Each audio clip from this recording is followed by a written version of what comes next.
Good afternoon, Covenant Advent Church, and welcome to all of you who have joined online. Welcome back to our evening study, and I pray that you'll be richly blessed. We will start with a song. Please turn your hymnals to hymn number 272. Give Me the Bible, hymn number 272. Hymn 272.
Turn the service over to Pastor Lloyd Grubb, who will be presenting this evening's health topic.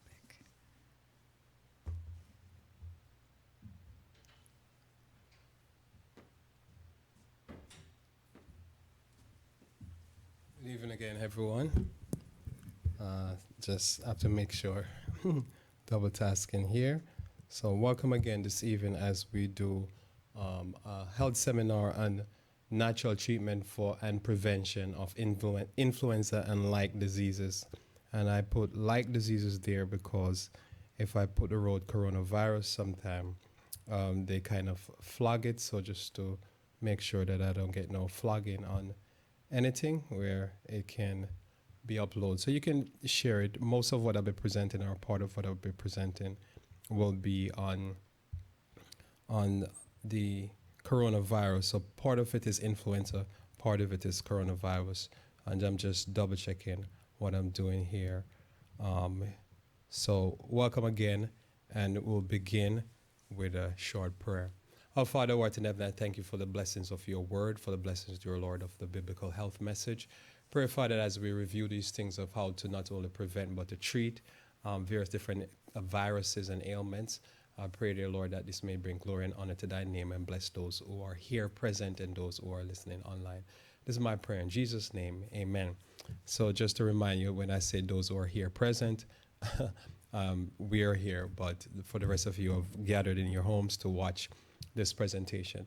So the first part of the presentation, I'm going to go through some basic information, and I'm going to go through it fast because this is just to give continuity so that you can kind of get a general sense of what we're dealing with. But as we as I get into the meat of the matter as to what I'm presenting, what will happen is that uh, I will go through the information, give you everything that I have as much as I can, and some of it probably I won't be able to give you. And then at the end, I'll do a question and answer. So at the end, you'll be able to either, if you're on Facebook, YouTube, on the church website, or you can text at 973-997-6855, any text you want to give or ask any question you want to ask. So this is basically my basic structure for now.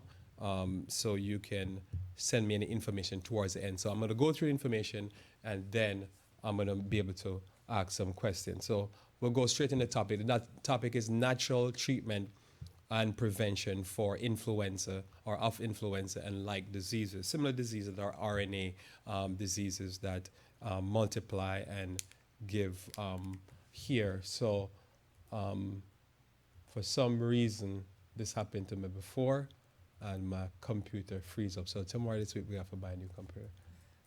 This has happened to me before here. Do apologize, everybody.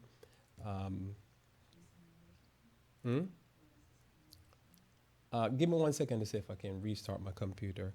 And I can see my screen went black and I'm not giving out any signal. So just give me 1 second here. Let me see if I can restart it and it will boot back up. And then we'll see if I have this. I have this the last time I tried to use this.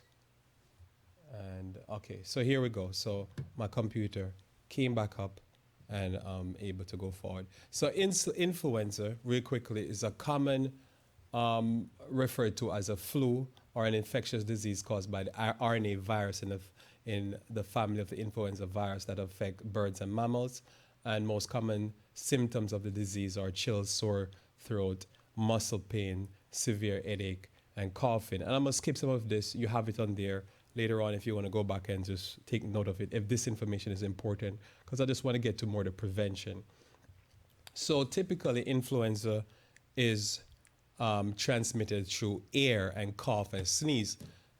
By now, most of us are very familiar with influenza and this type of RNA type diseases that comes from mammals and so forth like that. They come from primarily from aerosol, so it needs basically some moisture, and it could even be nasal secretion through bird dropping and similar things like that. And so it's important to note at the end there, influenza virus can be inactivated by sunlight, disinfectants and detergents. So that's very important when we talk about prevention and dealing with things like influenza. And so it can be inactivated by this. This is important because we always work on cleansing and nourishing or on prevention and then curing or dealing or healing. So important to note when later on this will become important again. These are the symptoms. Notice was important to me.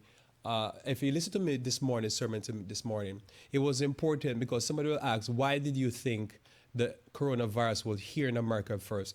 I didn't think at first, like say December, January, that coronavirus here, but all I knew that there was something wrong with what people that told me personally, that there was a virus running around and they were catching something that's very severe.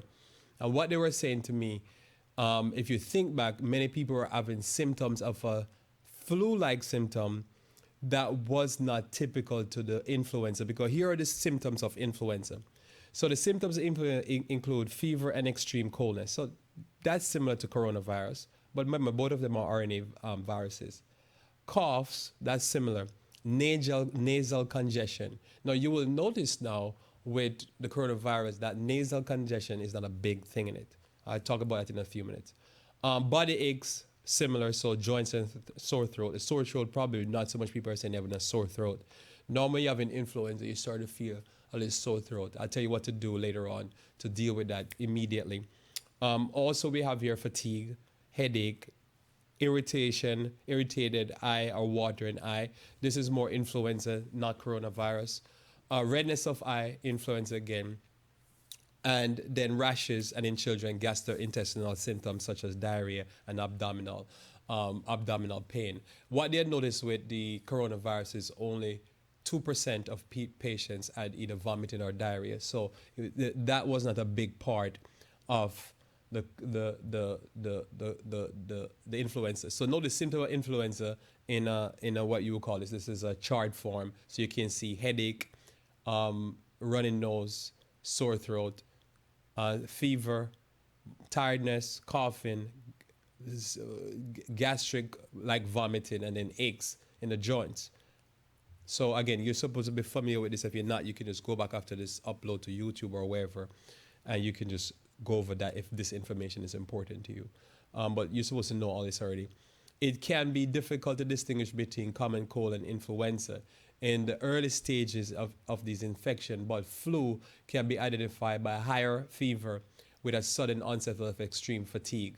Diarrhea is not normally a symptom in influenza in adults, although it has been seen in some human cases of the H5N1 or the bird flu, and can be symptoms in children. The symptom most reliable seen in influenza are shown in the table that I showed you before. So influenza can spread in three main ways: by direct transmission, which when an infected person sneezes mucus directly in the eyes, nose, and mouth. So if somebody sneezes, it releases all that stuff. Better seen if there's fog or if it's slightly cold.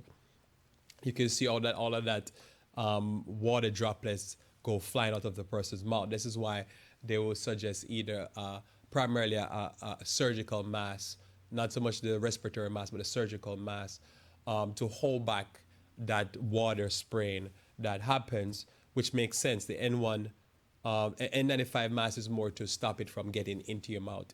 So notice here, and it can get through coughing and even spitting, and through hands to eyes or hands to nose. So hands to mouth transmission, either from contaminated surface and from direct personal contact, such as a handshake. So this is why now there's a lot of stuff about don't shake hands, don't do all of that, because when you shake hands, what it is, you're if the person wipe their mouth or wipe their nose or something, like what I'm doing here, my hands all over my face. I see you touch your face about 20 times, I think, in an hour or something like that. So that's a lot of touching face, hands, and then you shake somebody's hand, and then they have the virus on them, and then you get it. So this works for influenza and something. This is now the symptoms for coronavirus. Now this here, I pulled it from USA Today, and this was, I think, in February, because this was where my antennas was going up. Because as I keep on looking at, I hear evidence of people who's been sick in America, and then I read about I know already the symptoms of influenza, but people were telling me something that seemed more to be the influence of not influenza, but coronavirus, right? So here's not the influence, but the symptoms of coronavirus. Now here it is, fever, right? So the person starts feeling a fever, and after 2 to 7 days, they develop a dry cough. Now, I knew persons personally, people that I know personally, I shake their hand on a regular basis on Sabbath, that they were having these symptoms. And I was like, this is not a flu. This is something, seemed to be something different. And at this time, coronavirus was raging wild in China. So imagine on Sabbath, I'm greeting people and they're telling me, oh, I was sick all week. I know I have a dry cough and nothing is coming up. And I say, because I was looking at this from end of January, because I pulled this in the first week. I remember looking at this in the first week or the last week of January. And I was watching all the news about coronavirus in China. And I say, everybody I'm talking to seem to saying that they're having the coronavirus symptoms, not the flu symptoms. So notice again, 2 to 7 days they develop a dry cough. Mild breathing difficulties at the onset. So in the beginning, many people say they feel like somebody put a cinder block on their chest or somebody tie a rope around their chest. So when they breathe, they can't take a full inspiration, right, from the word of God or something. So gastrointestinal issues, diarrhea, 2% or so of patients claiming diarrhea. I don't know what it is like in Italy and America right now. And then body aches. So notice they don't get that runny nose, the watery eyes. So normally a person is sick with the flu because they always have runny nose and the eyes get watery. So it's easy to pick up and you probably like stay away from the person a little bit, right? But if the person is not having the runny nose, now this disease is more dangerous because you can't readily tell us that something is wrong with them. And so that's why, if you notice with a fever, they started scanning people for fevers because they want to pick up if the person have a fever. If they have a fever, you will know that probably something is wrong with them because they have a fever but they're not having a runny nose. Well, how many people you know this season that had a fever and a runny nose? No runny nose, but a fever and a dry cough. Quite a few people. And what it is, remember they say 80% of people who have coronavirus never showed any um, any serious symptoms, any severe symptoms. And this is important. As a matter of fact, there was a thing that Brother Green had sent out, which is a website, and it's called something health. It's called, anyhow, it's a fever website that tells you where in America they're experiencing most fever. And the place people are experiencing most fever right now is in Florida. That would raise concern for me because then this is a disease that primarily shows itself in dry cough, breathing problem, and fever. But this is the RNA virus, so most of the solutions that we have here is either for or is for both.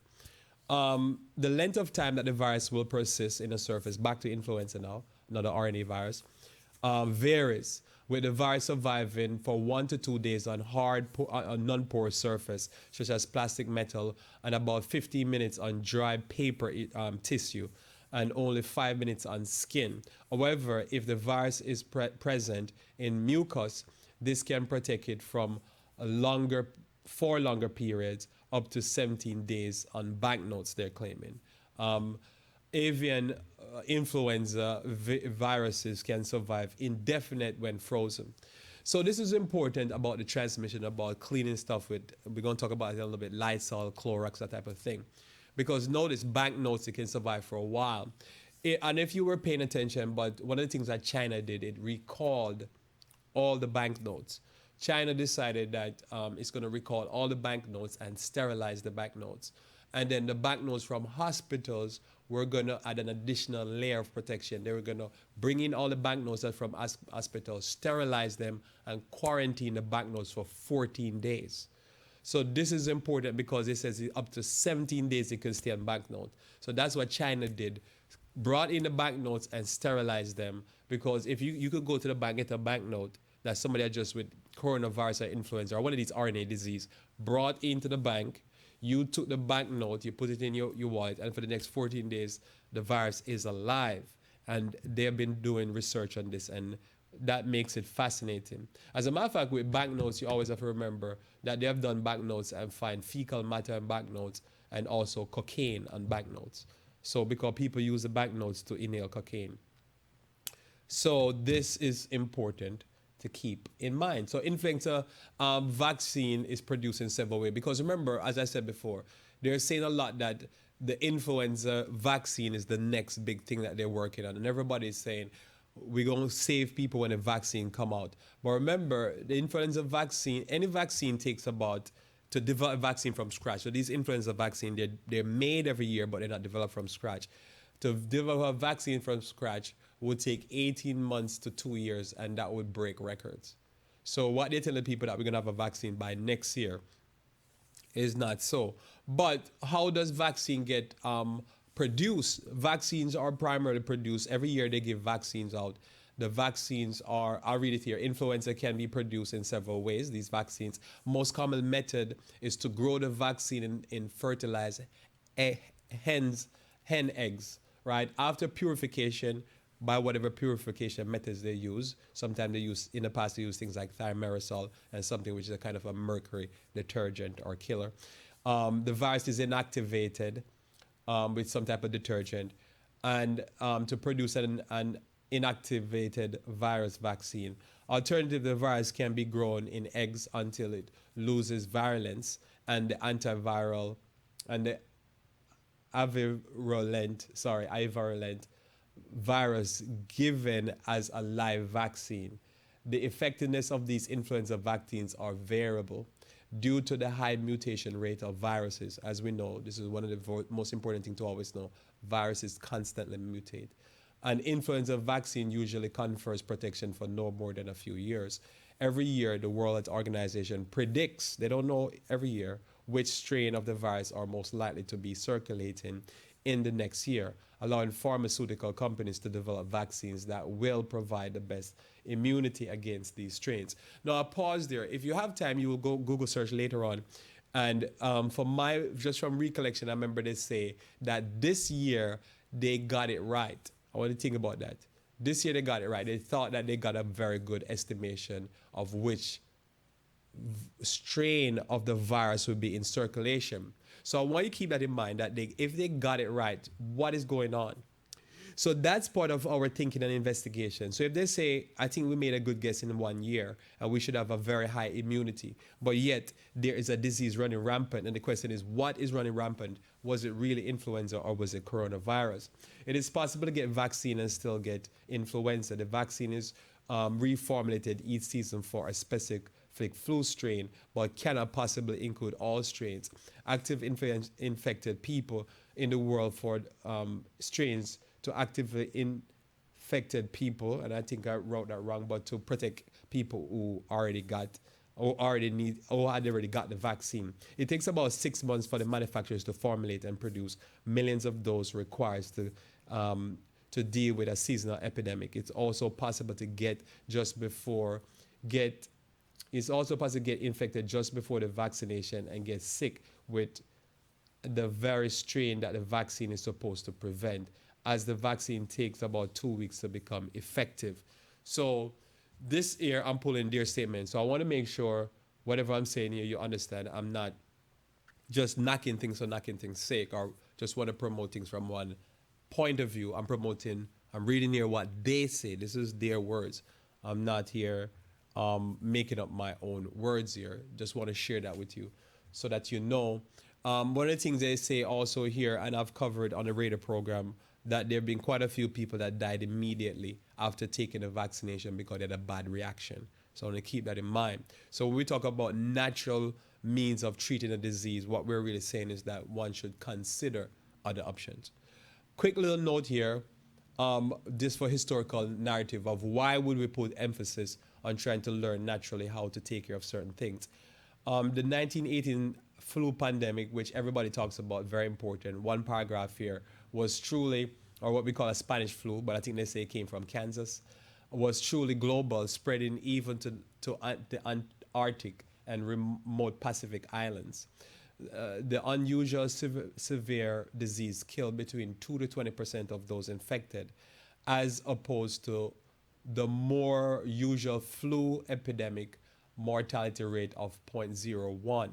Another unusual feature of this pandemic was that it mostly killed young adults, with 99% of the pandemic influenza death occurring in people under 65, and more than half in young adults 20 to 40 years old. So I'll pause here because you probably heard all of this in the news recently, right? All of that information, because why? They compare what's going on with the coronavirus. The coronavirus is primarily killing people who are 65 and older, while the flu epidemic killed 20 to 24, which were younger people. Well, some of the newer research coming out there believe is because when people were in that age, one of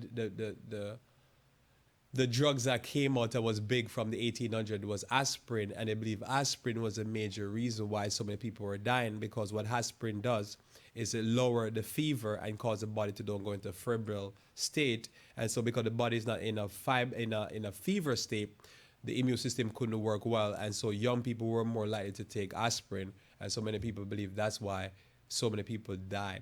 I'm not sure if that would be the 100% reason for that.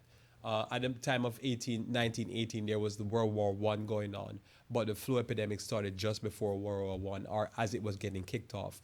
And so people believe there's other reasons why the flu epidemic was so severe that year. This is unusual since influenza is normally most deadly at the very young age, under 2 years old, and the very old age, over 70. The total mortality in 1918 to 1919 pandemic is not known, but it is estimated that 2.5 to 5% of the world's population was killed. As many as 25 million may have been killed in the first 25 weeks. So we're talking about 2 to 5% over the period of a certain amount of time were killed by this flu.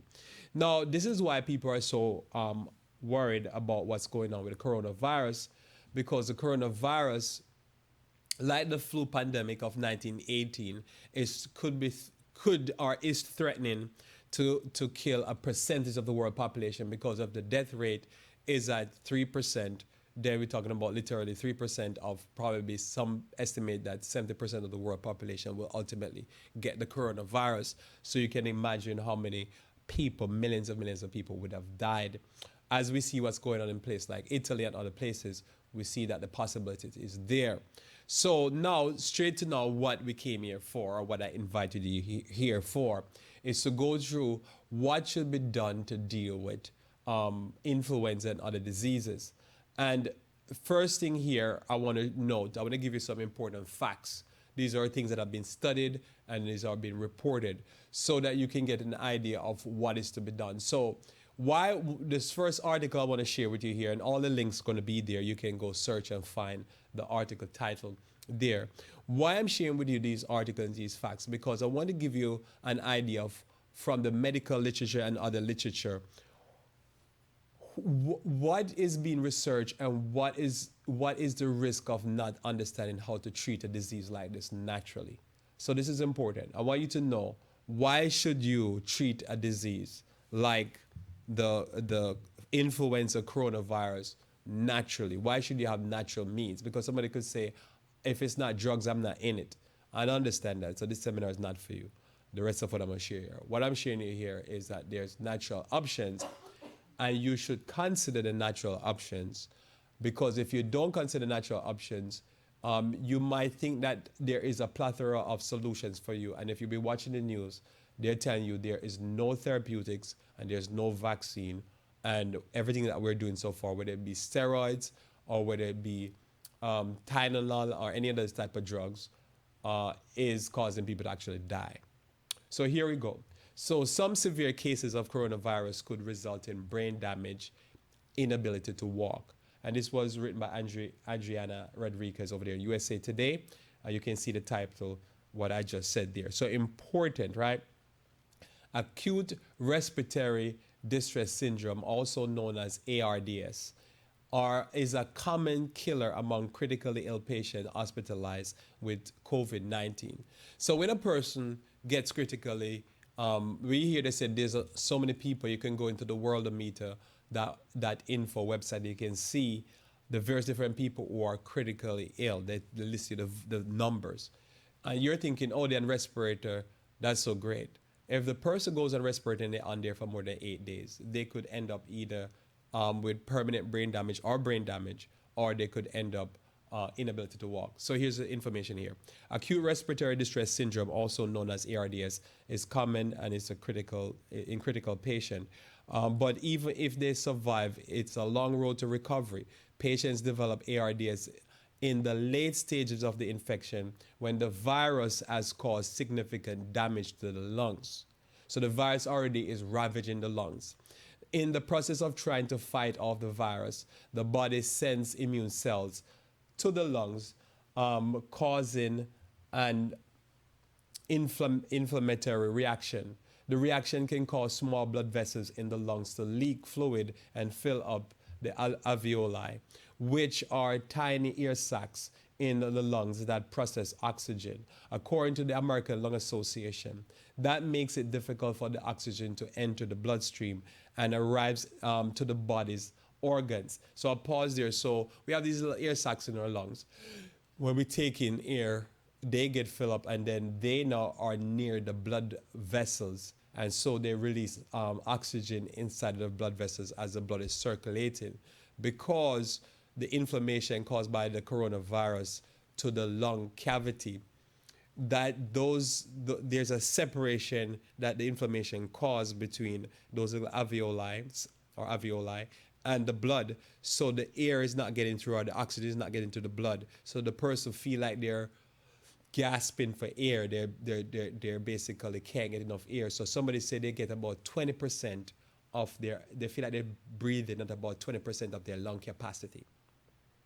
So that inflammation is around what we call the pleural. The pleural is a membrane, so to speak, that allow us that when we inhale, the lung can slide in between the chest cavity and the lung itself. So that's that what we call the pleurals, or that sac or fluid like structure. Well, if that is inflamed, you feel like you can't take, number one, a full aspiration, and then the oxygen not getting in, so you feel like you have to gasp for air. This is why somebody will end up going on breathing treatment. So here they are on the breathing treatment, and they're because they need this. Now, what's happening on the breathing treatment? At that point, critical patients are put on a ventilator to help the circulation of oxygen.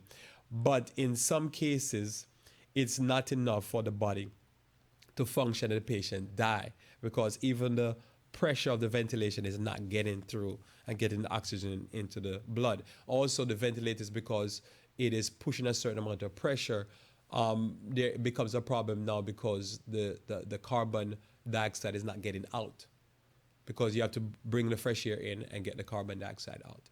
So the person now start to have other problems. In other cases, even if the patients are taken off the ventilator, there's still a 30% chance that they'll die in 30 days, according to the comprehensive study on ARDS called Lung Safety Study. So this is what's happening here. So I want to put that to you. So it's important when we say consider things for you to consider natural remedies to deal with diseases. Some people will say, well, that's craziness. But I'm just saying to you, the medical system is telling you that even the best solutions we have, which is ventilator, you still can end up with inability to walk, brain damage. So it's worth considering the things that we're saying here. Just consider, you do what you need to do for yourself, but I'm encouraging you to consider trying something. One of the things that I'm going to show you in the medical literature is two things I'm going to talk about before I get into some of the nitty-gritty. Is I'm going to show you the medical literature talking about vitamin D and zinc. Notice here, getting vitamin D during the dead of winter is difficult, right? So how to get vitamin D in the dead of winter. Later on, you'll see why I'm saying this information to you. Notice here, why should we even worry about the sunshine vitamin or vitamin D? Based on a study we present at the annual scientific session at the American Heart Association in 2010, of a 132,000 Utah resident, 85% of us are lacking. This is the author speaking here, and I take this from Intermountain Healthcare. 85% of us are lacking vitamin D levels that are they're in levels that are less than 40 ng DL. Now, what that is normally that when you go to the doctor, you say, doctor, I need a test to see how much vitamin D. And the worst case scenario, they'll say if you have 20-25, you're severely deficient. And they probably want to give you a massive doses of vitamin D. 20, that is way beyond low. For optimal, they believe that you should be anywhere between 75 NGLD and 75 NGDL, or you should be all the way up to 150 NGDL. So if you had 40, you're in serious trouble. So this is important for you to keep in mind, because if you go to the doctor, they could tell you at probably 60 that you're good. You're not good. You need to be way higher. I'm just telling you that. And people have been arguing about this. What is the proper level? And this information is important. The darker you are in skin, is the more this is important. Remember when the coronavirus was going on, if you're on Facebook, most black people were saying it seemed like black people are immune to the coronavirus. And what most black people don't know is that most black people, especially in the northern areas, are actually deficient in vitamin D, because the darker your skin is the more deficiency, because if you're north, the only reason for the body to develop light skin is because we're north, the lighter you are, the quicker you are, especially in the winter, to receive vitamin D.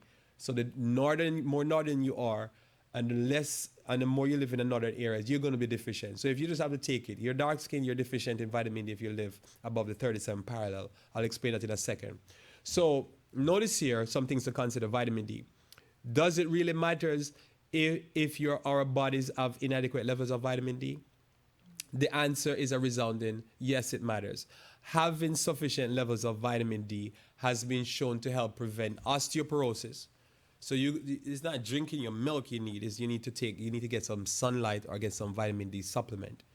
heart disease, cancer, Alzheimer's disease, stroke, high blood pressure, diabetes. Tell me, what part of the country has the most diabetes? The South. So they've shown, and I should have brought that slide here, but I didn't. But they've shown that the people live in Australia, I think 30-something%, 35% of people live in Australia have vitamin D deficiency. You could be in the dead of Florida vitamin D deficiency. Because most of us, we go from cars to buildings and from buildings to cars. So we don't get exposed to the sunlight. So notice here diabetes, and it may slow the aging process.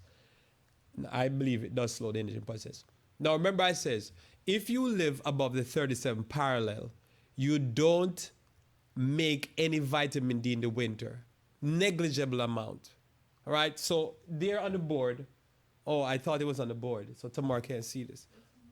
Oh, it's on the board. Oh, it's streaming live. I thought it was on the screen, but I think I took it off the screen. So you see that there?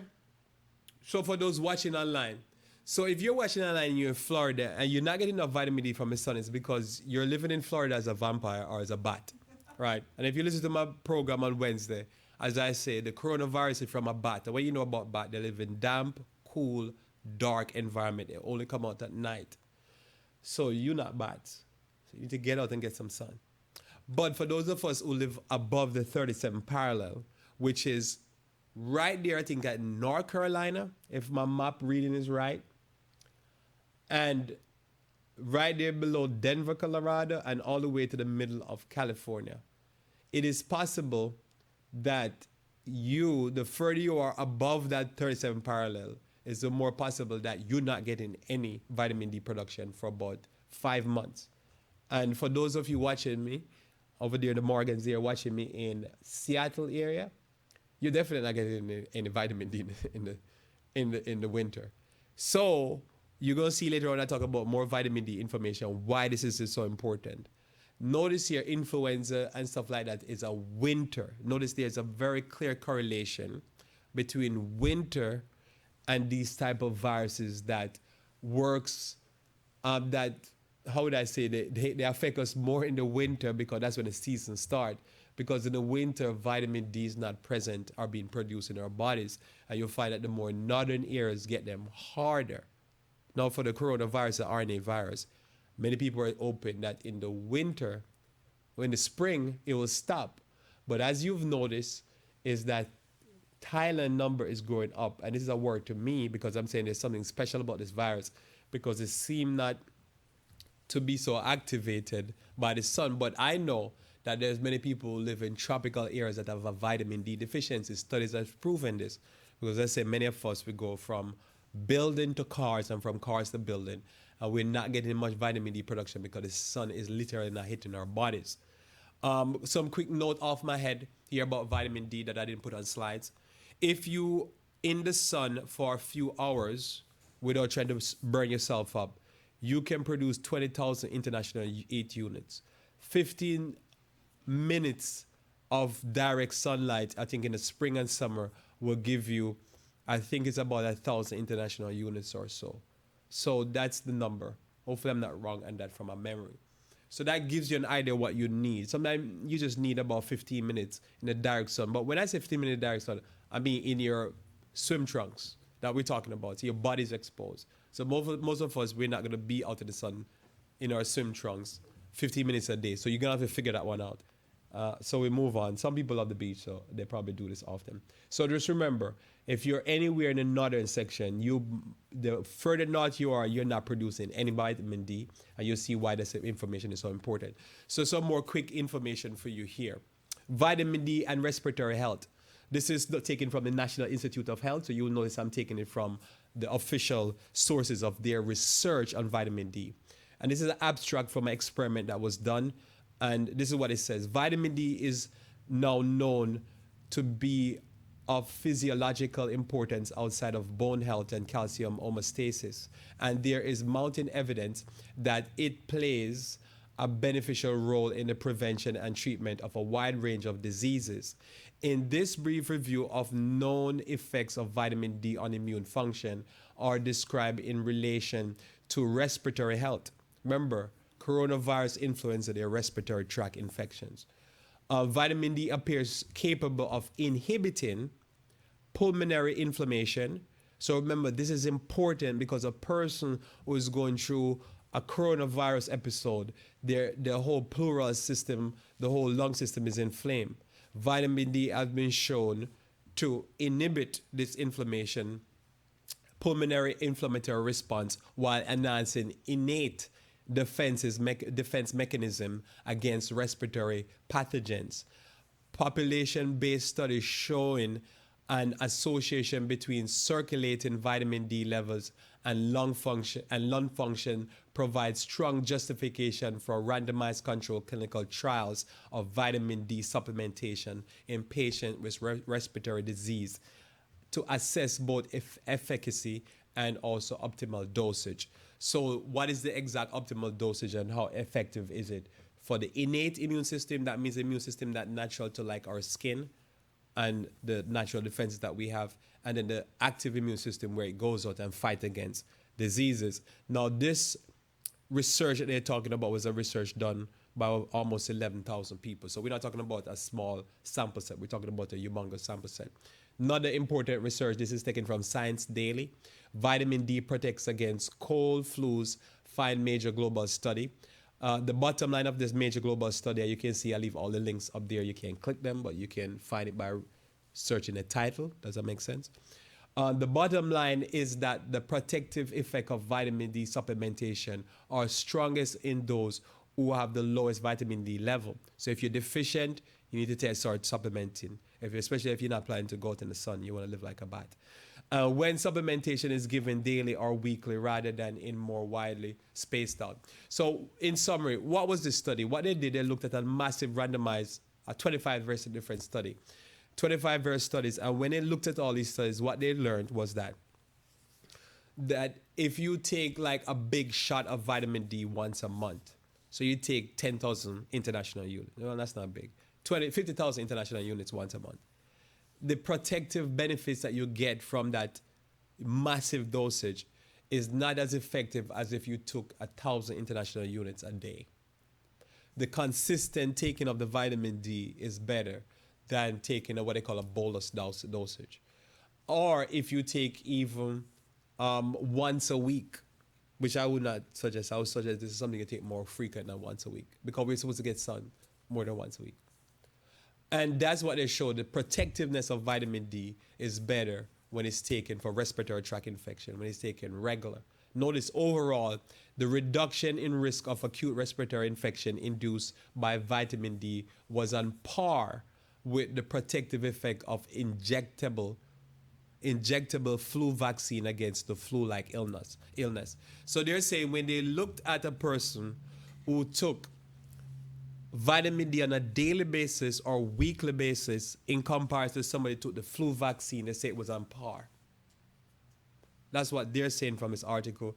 You could go to Science Daily and read it, search for the title, Vitamin D Protect Against Cold, Flu, and find a major global study. Global studies was around the world, and they look at various different places, and they found that out of 25 studies, it showed that if you take big hits of it, doesn't do anything. If you take it consistently, you get a protection that was on par. So we're at on par now to a vaccine. So if you don't have a vaccine for a disease, what you need is to consider, well, vitamin D. Is that clear? Now, back in the past when they had an outbreak of tuberculosis, tuberculosis again is a disease of the lungs. How did they treat tuberculosis back then? How they treat it is what we call sanatoriums or sanitariums.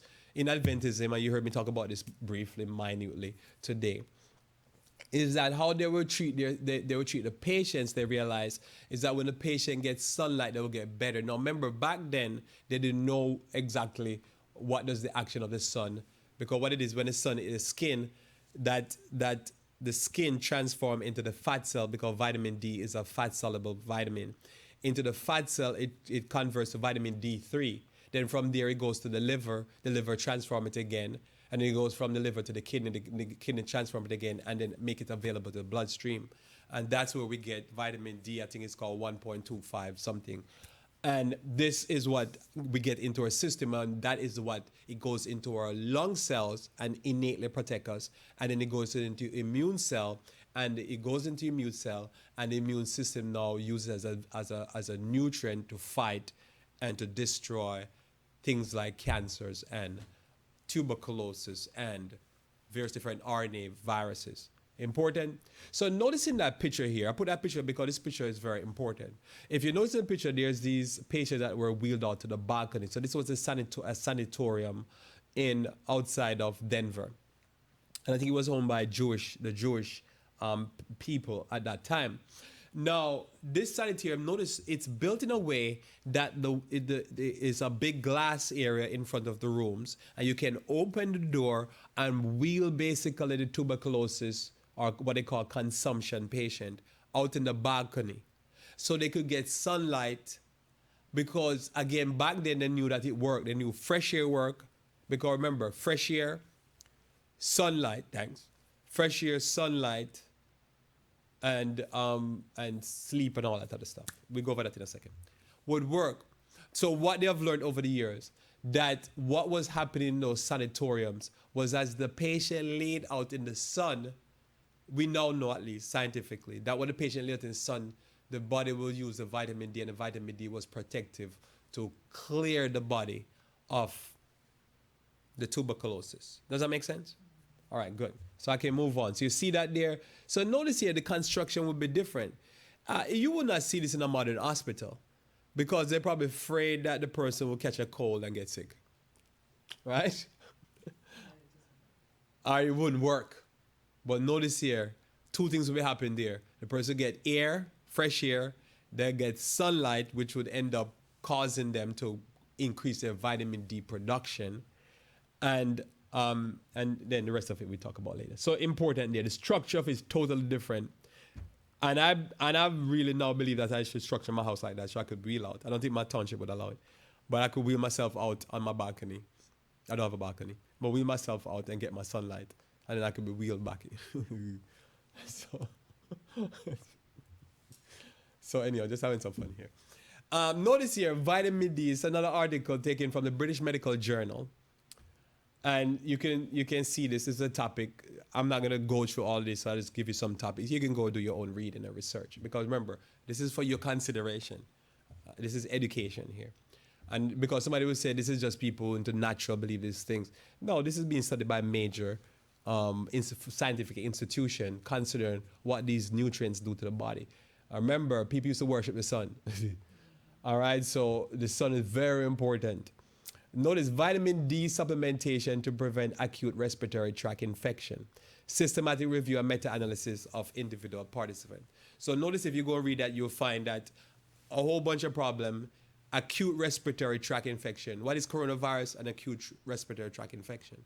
What do people need? They need high volumes of vitamin D. So somebody said, what are you talking about? What was we talking about here? On a normal day, I can't remember what the suggestion. You go online and you try to buy vitamin D. They're going to come in 1,000, 2,500 international units in a capsule or a tablet. I'm taking 5,000 units twice a day, 3 times a day. It will take you way more than that to get an overdose or something. Fat soluble. I don't have no fats. I don't know where it's going. Anyhow, so important to note. So British Medical Journal show that they prevent acute respiratory tract infection. So that's not me saying it, but I'm repeating it. So I'm semi-liable. Okay, we're going to skip from that. We're going to go to a little bit of zinc, all right? Because we're going to give you an overall in a second. So watching my time here. So zinc, 2 study, right? This is a study that looked at zinc. And in this study, what they show is that inhibits coronavirus and RT-virus RNA polymerase. I know they say that better. Actively in vitro, and zinc ionophores block the replication of these viruses in cell culture. So this is, go ahead please. Oh, sorry. This is fresh, right? So this is a newer study. And I think this came out last month or the month before. So what is it they're looking at? Is that zinc, when it's inside the cell, and you can go online and see pictures of it, that when there's a high concentration of zinc as a nutrient in your body, what it does to give you a clear understand what all that wording is, that verbiage is that it helps stop the replication of the coronavirus or various different type of virus, but the coronavirus is being looked at here inside the cell. So the higher the volume of zinc is, the harder it is for the cell to replicate. So just to give you a reminder, I know you watch all this on TV, but I just want to say this to you. When you get the coronavirus in and it goes inside of your lung, it goes in and it starts to infect cells, take them over and make them become a production site to replicate more virus and to spit it out in the body. So they're taking over your cell. So when it goes inside your cell now and it grabs the DNA producing sequencing that's supposed to go on in your cell, what it does, it grabs it and makes it start to sequence DNA or replication for itself. So what they say zinc does, zinc causes a malfunction in it and it makes it stop replication. And it makes it so when it's supposed to do, say, ACGF. I can't remember, I think that's the wrong way I'm saying it, but ACGF. And then it's supposed to do next CGFA. It makes it do CGF and say B, and it stops replication, it dies. That's what they're looking at. But this now, notice here, I say this to you because this is fresh research they're doing on the coronavirus.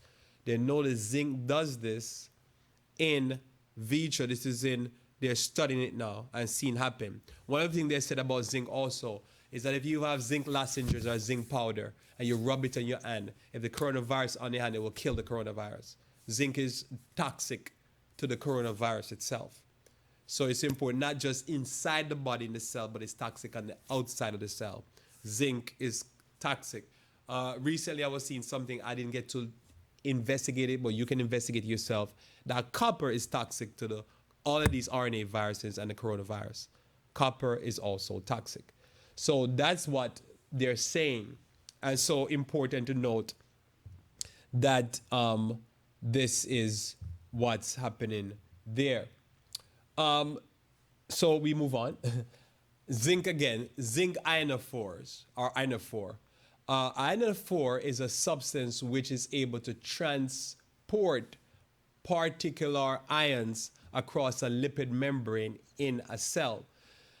And what they find is that quercetin, which I'm going to talk about a little bit later again, is a substance that you can buy in a health food store that will increase the concentration of zinc inside the cell. So if you take a zinc supplement, what you'll find is that some of it will get in, but not much will get in, because the cell membrane will block some of the zinc from getting inside the cell. But what they're doing research right now, and this is fresh as of last week, what they're doing research is that they find out that high concentration of quercetin in your diet or supplementation will increase the concentration of zinc inside the cell. And they have shown where when zinc increase in the cell, it basically stop the replication and remove in test tubes, I guess, in vitro, the coronavirus or any of these other RNA viruses for that matter. So quercetin increased zinc concentration in the cell. You can read an article and you can see that information. This is taken from semanticscholar.org. So you can look that up. So quercetin, what is quercetin? Quercetin, this thing that will increase zinc concentration in your body, is a plant pigment or flavonoid. It is found in many plants and foods, such as red wine. Ignore that one, but I'm just quoting that from WebMD. Sorry, I should have linked here what I'm putting. I just quoted it, the whole thing, but don't take red wine, take grapes. So I should have said grapes, onions. So keep in mind onions, right? Green tea, apples, berries, ginkgo biloba, St. John's wort, American elderberry, or elder, the American elder, I'll keep that at that, and others. Buckwheat tea has a large amount of quercetin, and Brother Ernest says zinc picolinate is absorbable. And people use also quercetin as a medicine, so as a supplement. That's what WebMD, I quoted WebMD. I didn't tell you where I'm quoting, but that's WebMD. They say it's used as a medicine. I just see it as a supplement. Quercetin is a supplement you can buy and just use it as a supplement. So again, notice if you're taking ginkgo biloba on a daily basis, I'm just going to plug something here. Do apologize. I have a lot of wires I'm always dealing with, sorry. A lot of wires in this in this place. So quercetin. So keep in mind that one of the number one ways to get one of the number one ways to get quercetin inside of your body is through onions.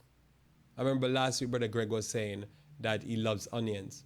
Very important. So quercetin. So if you're taking a lot of onions, what you'll find is a higher concentration of quercetin, which will end up, if you're taking things that have zinc in your diet, which I never put up on the board, you'll end up finding that that zinc will be more absorbable in the cell, and it will protect the cell from these RNA to take over the cells and use them to replicate. So here, that's where I would say you need to have some quercetin in your diet. And one of the things I would normally do with a seminar, I'll do a colon fever tea where you use honey, garlic, and some cayenne pepper. You chop up the onion and garlic. You pour until you cover the onion and garlic with some honey, and then you take it as a cough syrup. What that's doing, the honey will pull out the nutrients in the onion and the garlic, and you take it in, and this will help build up your body. And you keep it in the fridge as much as possible. So keep that in mind, right? Another quick thing about quercetin. Quercetin as an antiviral agent inhibits influenza A virus, which I think is the influenza that's running right now.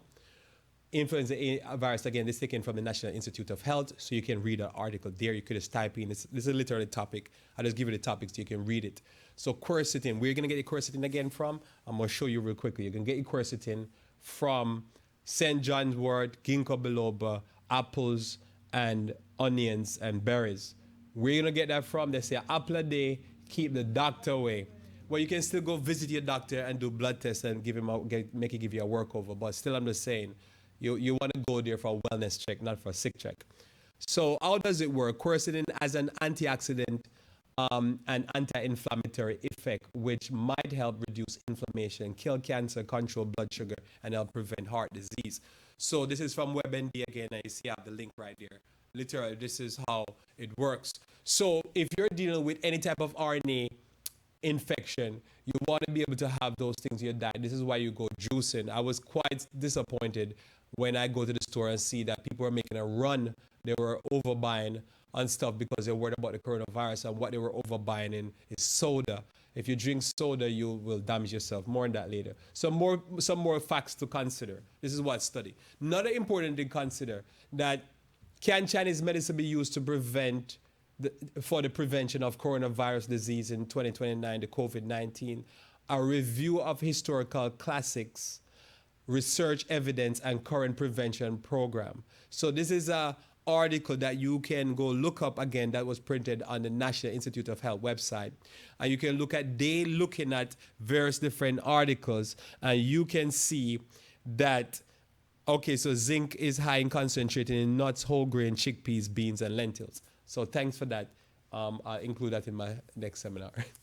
So what you will find is that, so in this article that you can go read in National Institute, just some more things for you to consider.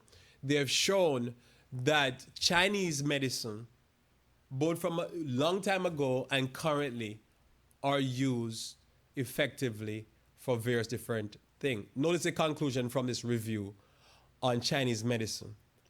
Notice it says here, based on historical record and human evidence of the SARS, SAR, not the SARS, that's the number one SARS, not the current COVID, the SARS-2. We're looking at SARS-2 now, or we're dealing with SARS-2 now, which is coronavirus. But the SARS-1, which happened because Chinese were eating civet cats, right? So now they say this one is coming from bats before it was cats. So the H1N1, which is the avian flu, Chinese herbal formulas could be an alternative approach in prevention of COVID-19 in high-risk population. These are people above 65. Prospective, rigorous population studies are warranted to confirm the potential preventive effect of Chinese medicine. So what they do, they were looking at this thing and they were saying, okay, based upon their study, it has been used effectively. So when you think about that, because what happened in the outbreak that happened in China last month or the month before and still going on, is 90% of all the chronically ill patients that went into the hospitals were given, 90% were given Chinese medicine. They were given herbal formulas. I'm going to tell you in a second what the herbal formula was for your information, for your consideration. 90% of patients. Now, those 90% of patients in Italy are not getting any Chinese medicine. All they're getting is ventilator. So I keep thinking about that. 90% of all Chinese patients will be given an herbal concoction. And I should have taken some of the pictures. And I'll remember to include that next time. So you can see some of the pictures of what they included, they given to them. So they were not just giving them various different drugs. They were giving them herbal remedies when they brought them into the hospital. So very important to note. In Western medicine, that would be a no-no.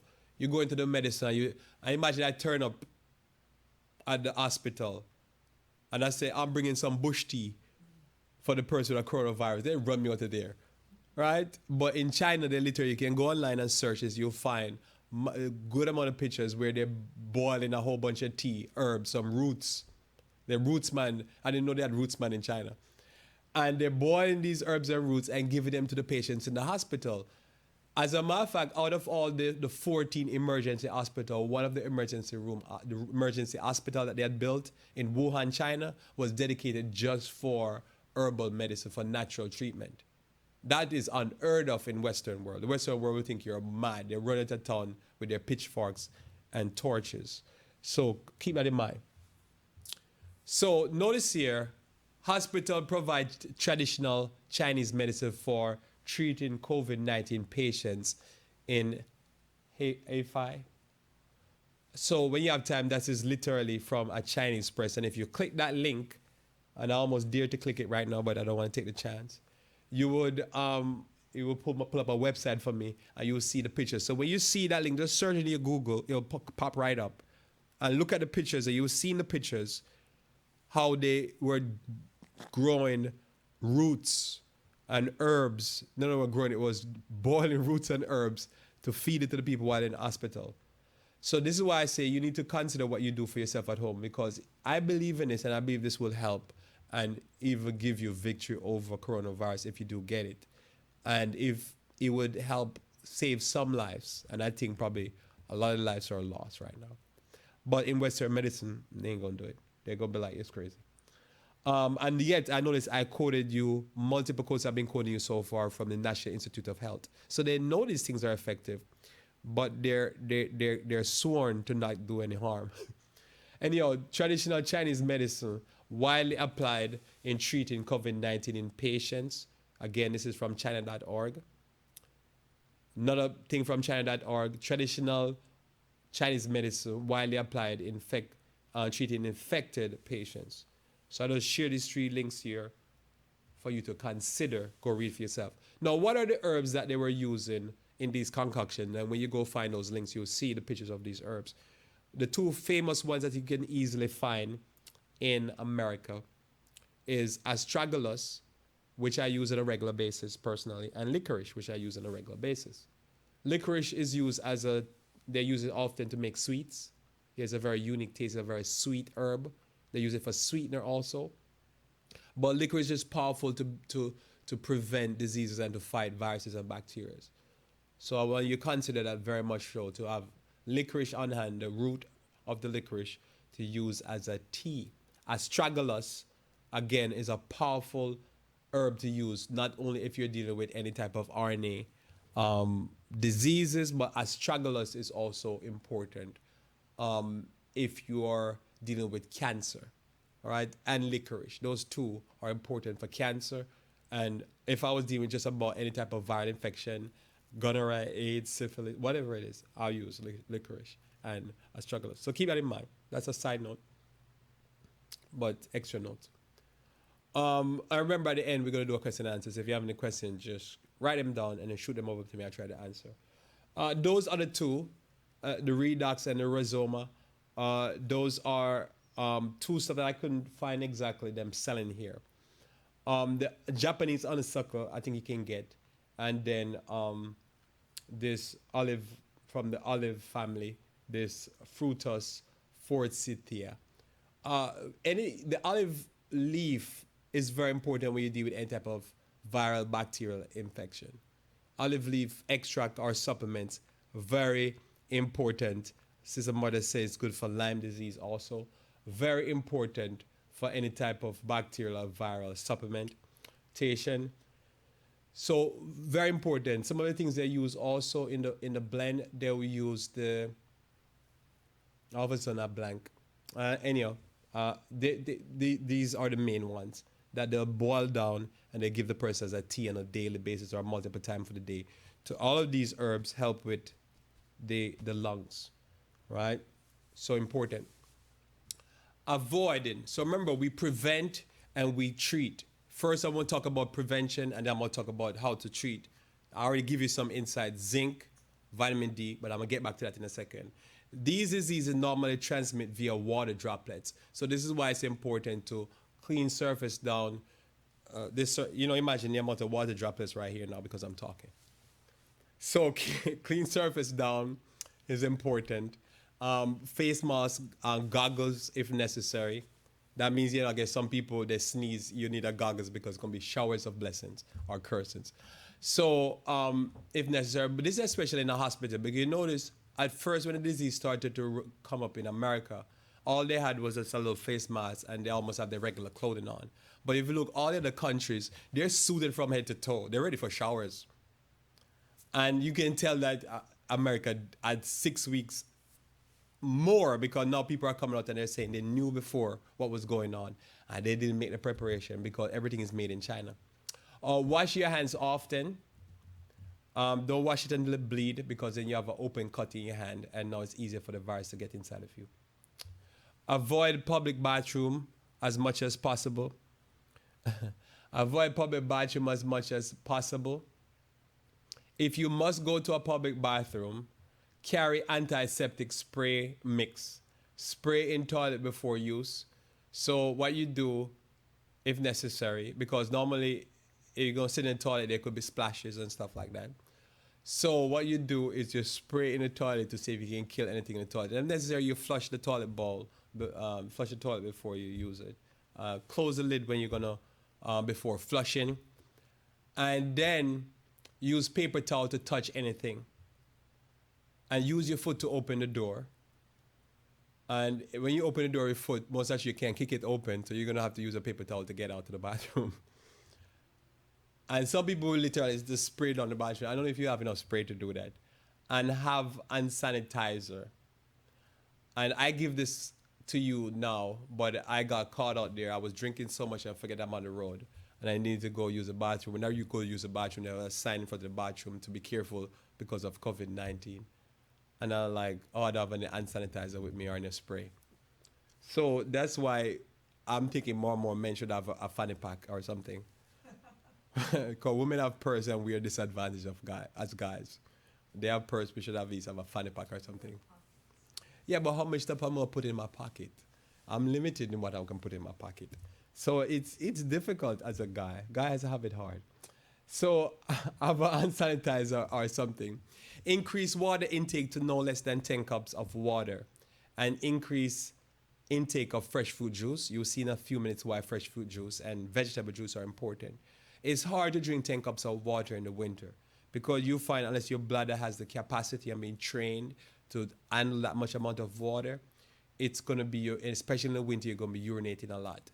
So we tend to be dry. If we're dry and we have stickier mucus, disease tend to do well when the mucus is not fluidy and not running. So you need your mucus to be very watery. The only way to do that is to increase the amount of fluid you intake, primarily with fresh fruit juice and water. Difficult to do 10 cups of water a day. But do as much as you possibly can and as much as your bladder can handle without you always have to be standing like this and do it like this. All right.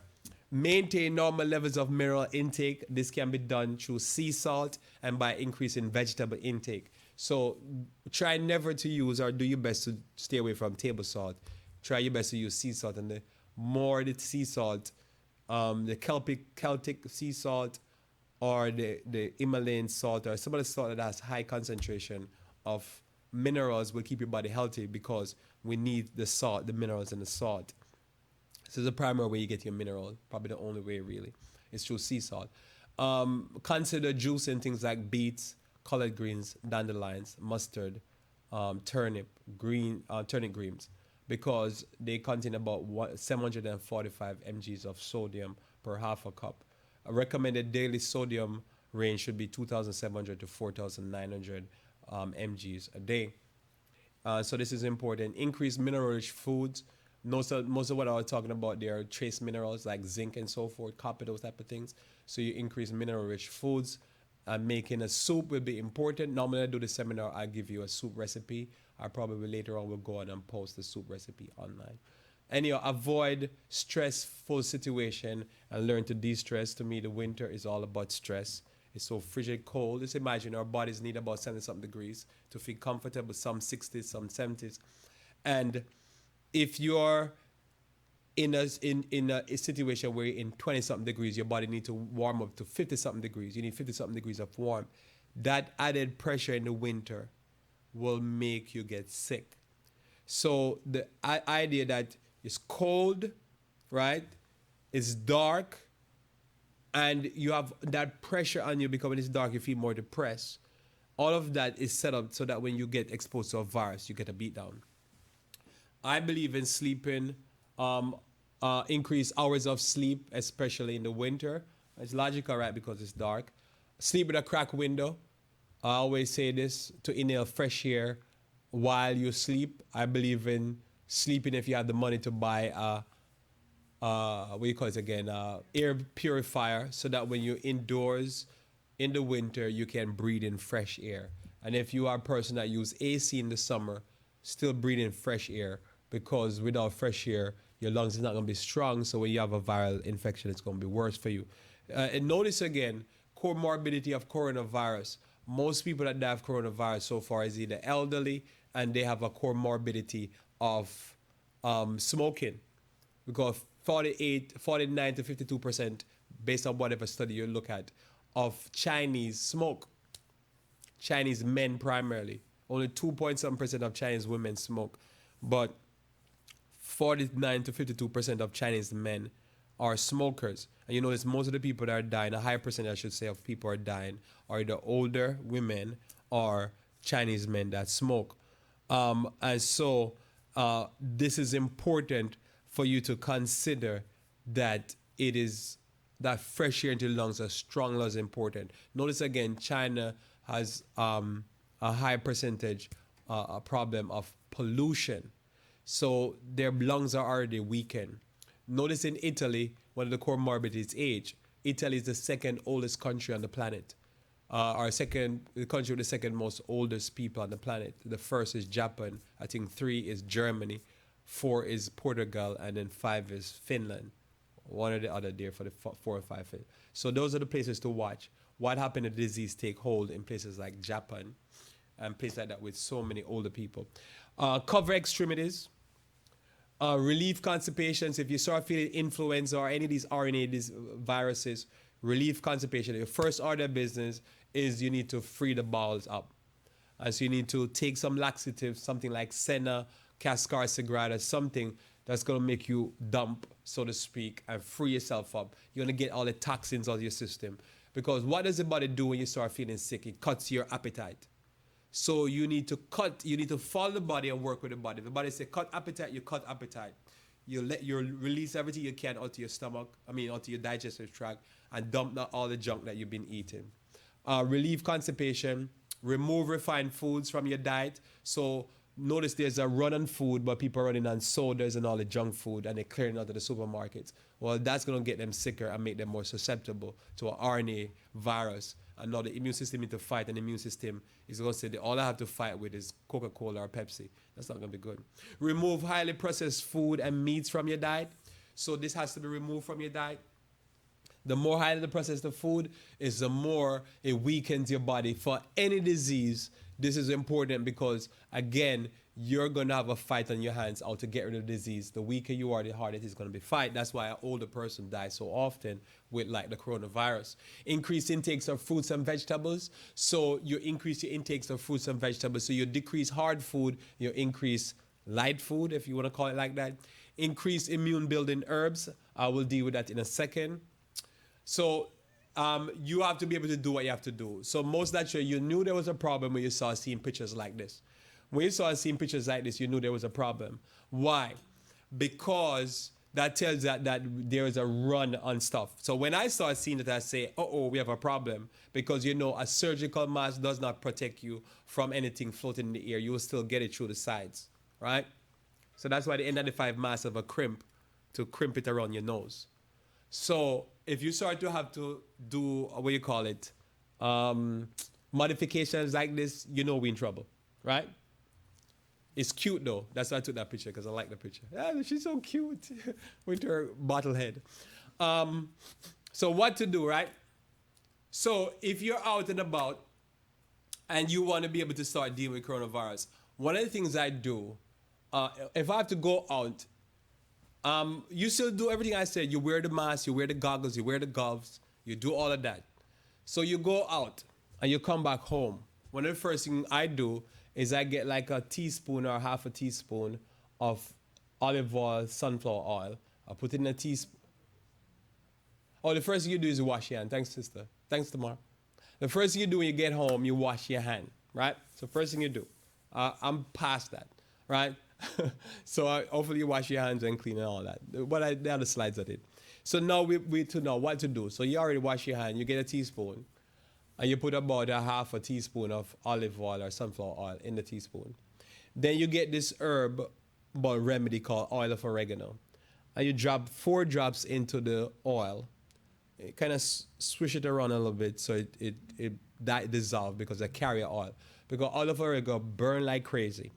So you don't want to make it burn so much. And you take it to your mouth and then you swish it around your mouth. And then you slowly, what do you call that? Swallow it. And that's what you do. Why? Why oil of oregano? That's one of my first natural suggestions here to do. Not my first, because I already did vitamin D and stuff. Oil of oregano tincture is an antimicrobial. It is an antimicrobial. It cuts numbers of mouse version of norovirus by 10-fold. So when they hit it with norovirus, which is a virus that people catch all the time and give you a stomach infection or sickness, it cuts it 10-fold. So you're reducing the amount of whatever is floating in that saliva in your mouth. The active ingredient is carvacrol. And the carvacrol now, which you can buy oil of oregano tincture that is certified to have up to, I think, 95% carvacrol. Carvacrol cuts the number by 10,000-fold. Now, to give you an idea, this is important, but this is not mind-blowing. Because bleach or Clorox will cut it by 1,000,000-fold. But still, this is significant. This is an organic, natural, when I say organic, plant-based, natural thing to kill anything in your throat and your mouth. So this is important for any type of RNA virus, influenza, coronavirus. Because if it's here, you want to stop it right there. And you want to increase your chance of stopping it before it starts to take hold of you. So what they've done in research, they've shown that carvacrol, and you guys will see you can buy oil of oregano that is certified up to 10,000 times. It will wipe out whatever virus is inside your mouth. Now, I've tested this, and I'm sure as many of you have tested this. I've had it where I saw it. You know, you ever had that thing where you saw a little, like you're going to feel a little bump in your throat, like there's going to be a sore throat? I take the oil of oregano the way I just instructed you there, and within minutes it takes it away. Disappear. It's like a miracle. In the past, I remember that would be there, you'd be taking all kind of stuff. This is a go-to when you start feeling something there. But remember, with coronavirus, you don't feel that yet there. You start to feel other things. But it's important. I just do it as a mental practice, especially in the winter, or especially I'm feeling something. You know, you just feel something. I know somebody could say, Lloyd, this is not scientific. But I'm going to tell you, you just feel like something is not right. First order, other than flushing your colons, is you get that oil, you drop it in there, and you swallow it. Swish it around in your mouth, swallow, swish it around a little bit more, swallow. It's going to burn. It's not going to burn as much if you take it straight because essential oils will burn you. But we're talking about to dilute it down and swish it around and make that carvacrol. You're not going to get it 10,000 times because you're diluting it down to kill some of that wickedness that is in your throat that you inhale through the day. Make sense? No, I'm here with tomorrow. So unless tomorrow is infected, I'm not going to worry about doing that this evening. But I do that when I'm on the road. I have to go to the supermarket, go somewhere. It's just a preventative measure. I just take it, inhale it, sorry. I swallow it. And I've had this situation where I'm tired, I feel just beat, and I feel like I'm coming down with something. I take it, gone. Another important thing, onion. Remember I mentioned onion has high amount of quercetin. Onion is particularly high in vitamin C, a nutrient involved in regulating immune health, collagen production, tissue repair, because now you have a fight going on with you with this virus. You need tissue repair and iron absorption. Quercetin is a flavonoid antioxidant that's high concentration in onions. So what am I saying there? Normally, and you can go online, I think even my sister's website there is this, which is healthiersteps.com. You can put in this thing called nature's penicillin. And you come up there with a recipe, which is basically you take an orange, a grapefruit, a lime, a lemon. You peel them and leave about 10 to 20% of their skins on. You can add in there some cayenne pepper and I think, is it some onion? I have it right? Onion? An onion, like half an onion. Sorry. I know my two hands behind me and I couldn't cover my. You see, that's why people need gloves and I didn't need stuff. Some onion. See, something you can't control a cough. So, I'm just clearing my throat here.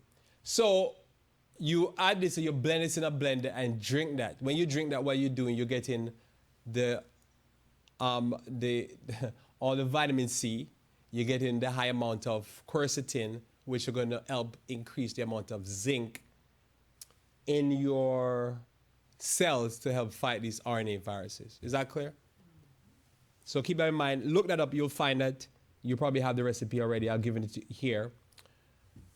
Because remember, this is an infection that is, this is an infection that is happening as you breathe and you cough and you sneeze.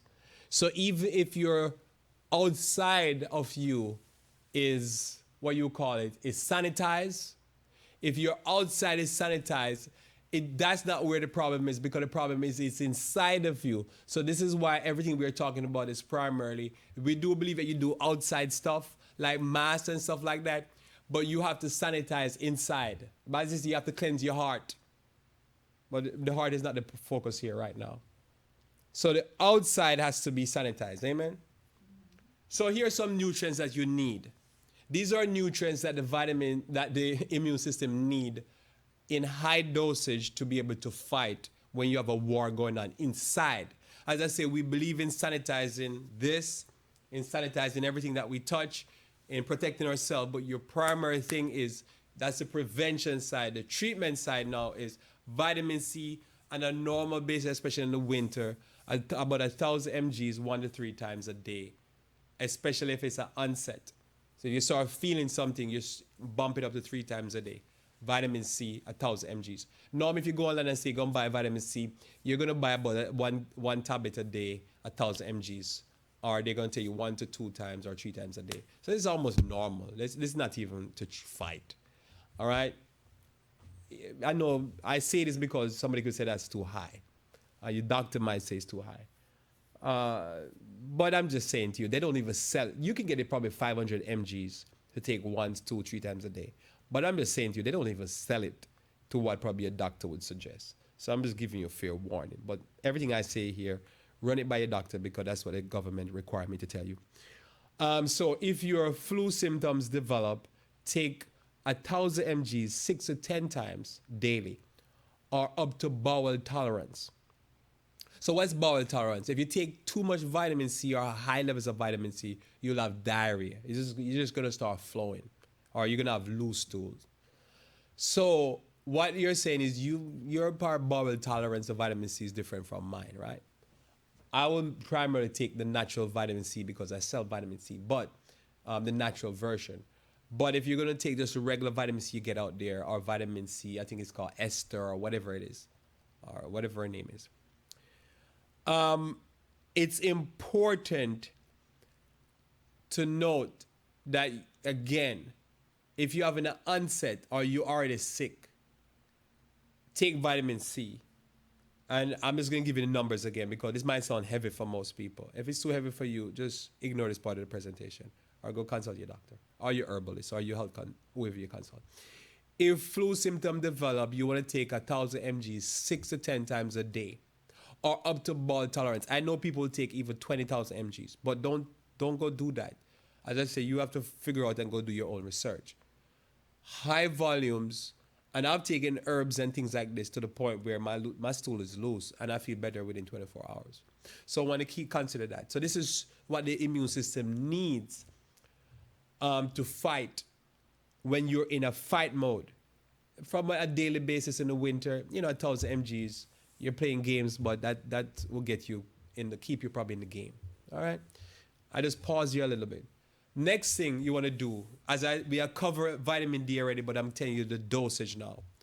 Vitamin D, 3,000 IUs twice a day. You want to do this 3,001 to 2 times, daily. That's through the winter because remember, we're not producing enough in the winter. And as I say, I'll do 10 to 15,000. So I'm just telling you, but I'm not telling you to do 10 to 15,000. On the paper here, for a reasonable dose is 3,000 IUs a day or twice a day, right? That probably is reasonable. But as I say, check with your healthcare consultants. Zinc, these are now specific things to do now. I'm giving you numbers here. Zinc, about 10 milligram twice a day, right? I'm going to tell you what I take, but zinc, right? Brother Nissa was suggesting zinc picolinate. It's always hard for me to tell you what type of zinc. You have to research that because you could take some natural supplements. And natural supplements are always more expensive. So I don't know if you have the money to do that. Or you could take some type of oxide of zinc or some other type of zinc, some trace mineral of zinc. Do your research. You could take one that does not work with you. That's why I'm telling you to do your own research. It's hard to tell you which one. So it's hard for me to suggest. Like, for instance, when I take vitamin D, I take a naturally extracted vitamin D. I don't take the chemical vitamin D. But you have to do your research because I've found that I've tried certain things in the past and one version made me feel horrible, another version made me feel good. So there's this glycinate and the malate and all these different things of these things. You got to know what you're taking and what works for you. Magnesium, I notice I didn't tell you what type of magnesium. I say magnesium.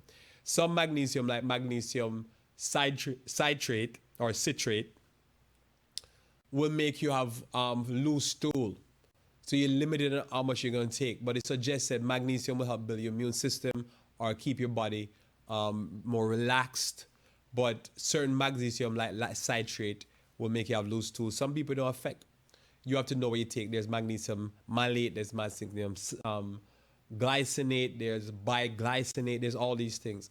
What might work for you might not work for me. I fully don't understand because all of our bodies work slightly different. So 400 mgs thrice daily. And this is important. Notice here, I'm going to give you a little bit more vitamins D because this is what you need to do. And when I'm saying you need to do this, we believe that it's better to do this consistently, especially in the summertime. The winter time when the flu is running rampant, these RNA viruses, whether it be coronavirus, flu, whatever, to prevent you and to also treat you. The vitamin D is prevention. The vitamin C is prevention at a lower dosage. But if you get sick, I've known people every hour, 2 hours taking 1,000 mgs. Crazy amount for most people. You have to practice yourself. I can't tell you what to do per se because all our bodies is different. You could take something that I'm taking and make you sick. And I've experienced that. And as a matter of fact, I experienced it with Tamar. Tamar could take something you don't make her do nothing. I don't even affect her. I take it as great. I could take something that, make me feel bad. It makes her feel fine. So you got to know, I'm saying that, and I'm not saying that as a disclosure. I'm saying that that's how our bodies work. You could listen to this presentation and you go take natural vitamin D. You feel awful. Don't blame me. I'm just saying you got to be careful because I didn't know my body's not work the way your body works. But for the most part, these are reasonable dosages. Reasonable. Natural source of vitamin C, just in case you want to know and you don't want to take any chemical or any other type of vitamins. Important to know, one medium orange is 70 mgs of vitamin C. So you can see where that 70 in comparison to 1,000 mgs. And they give you 117% of your daily needs of vitamin C. So one orange and one apple could really keep the doctor away. But for for in a fight for these diseases, when you contract them or to prevent them, this dosage is not sufficient. This is just to keep you alive. You understand what I'm saying? These are the recommended doses by the FDA or whoever does the food pyramid and these people. These dosages is to keep you alive. You will not die on these doses, but you will not be healthy. I shouldn't say that. You will not die on this dosage, but you will not be at optimum health. Is that better? Oh, that's better. You clear that tomorrow? Clear that with the lawyers. So half a grapefruit, 39 mg, is about 65%, and one medium potato, 17 mg, is about 20%. So you can see in a proper diet mix, you can get a decent amount of vitamin C a day. But if you want to be optimal, I think you really need to be much higher. So that's why I take natural supplements as I'm going through the day. I'll take the natural supplements, and then I'll try to eat a spectrum of food in the winter so that I don't get sick. So green juices, a green juice that is important to have will have most of these things. Because what it is, if you juice kale, collard greens, and other green leafy vegetables, you find most of the spectrum of the nutrients you need in the winter will be there in these juices. So notice here real quickly, what are these vitamins that I'm telling you? What do they do in the body? These are just a quick summary for you, so you understand intelligently why you're eating them in the winter especially. Vitamin C, or ascorbic acid, it's its name, I guess chemical name, is necessary for the growth, development, and repair of all body tissue. So if you want to have skin that is more supple and have more collagen and look more younger, you want to take high vitamin C. I can tell within about 40 to 72 hours if I consume a lot of vitamin C. Elder Jose, last week I think it was, I think so, sometime, or Sunday, Elder Jose went out and bought me a box of 100 oranges. So you know that's a lot of eating. So I had to spend a whole bunch of time juicing them. I freeze some and I have some fresh. I even brought some here. If I drink a lot of these oranges that Elder Jose brought to me this week, bought for me, right? That I can look at my skin, and you're probably not that impressed right now, but from looking at me, but I can look at my skin and I can tell that my skin look more supple, a little bit youthful. I don't know about tonight because last night I went to bed 12:30 because I was prepping up. I had a long day yesterday, so I didn't get much sleep, but I got just enough to keep me going. Oh, that's the other thing too. If you take high amount of vitamin C supplement to get a high amount of sunlight, what you find is that you have energy. So a day like this, what I do, I increase my vitamin C. So although I didn't get much sleep, not my vitamin C, sorry, my vitamin D. And what I find is it'll perk me up. So if I tell you I get 10,000, I don't feel sleepy in 10,000. If I take 15,000, I definitely don't feel sleepy. As a matter of fact, I'm have a problem falling asleep. So important to know. So it makes your skin more supple because it helps you with repair. Vitamin C is that's why they have these vitamin C serums for female primarily. But as a guy, you can take care of yourself. You don't have to look crusty. So notice here, for body function, it includes formation of collagen, absorption of iron, the immune system, and wound healing. And it maintains the maintenance of cartilage, bone, and teeth. So your body needs high amount of vitamin C. So if you're in a war and your body is losing white blood cell because war is going on, you're going to need massive amount of repair. So you need massive vitamin C. I never verified this information, but I heard in the midst of the fight against the coronavirus in China, they had imported over 5 pallets load of intravenous vitamin C to test. I never saw the result of that experiment.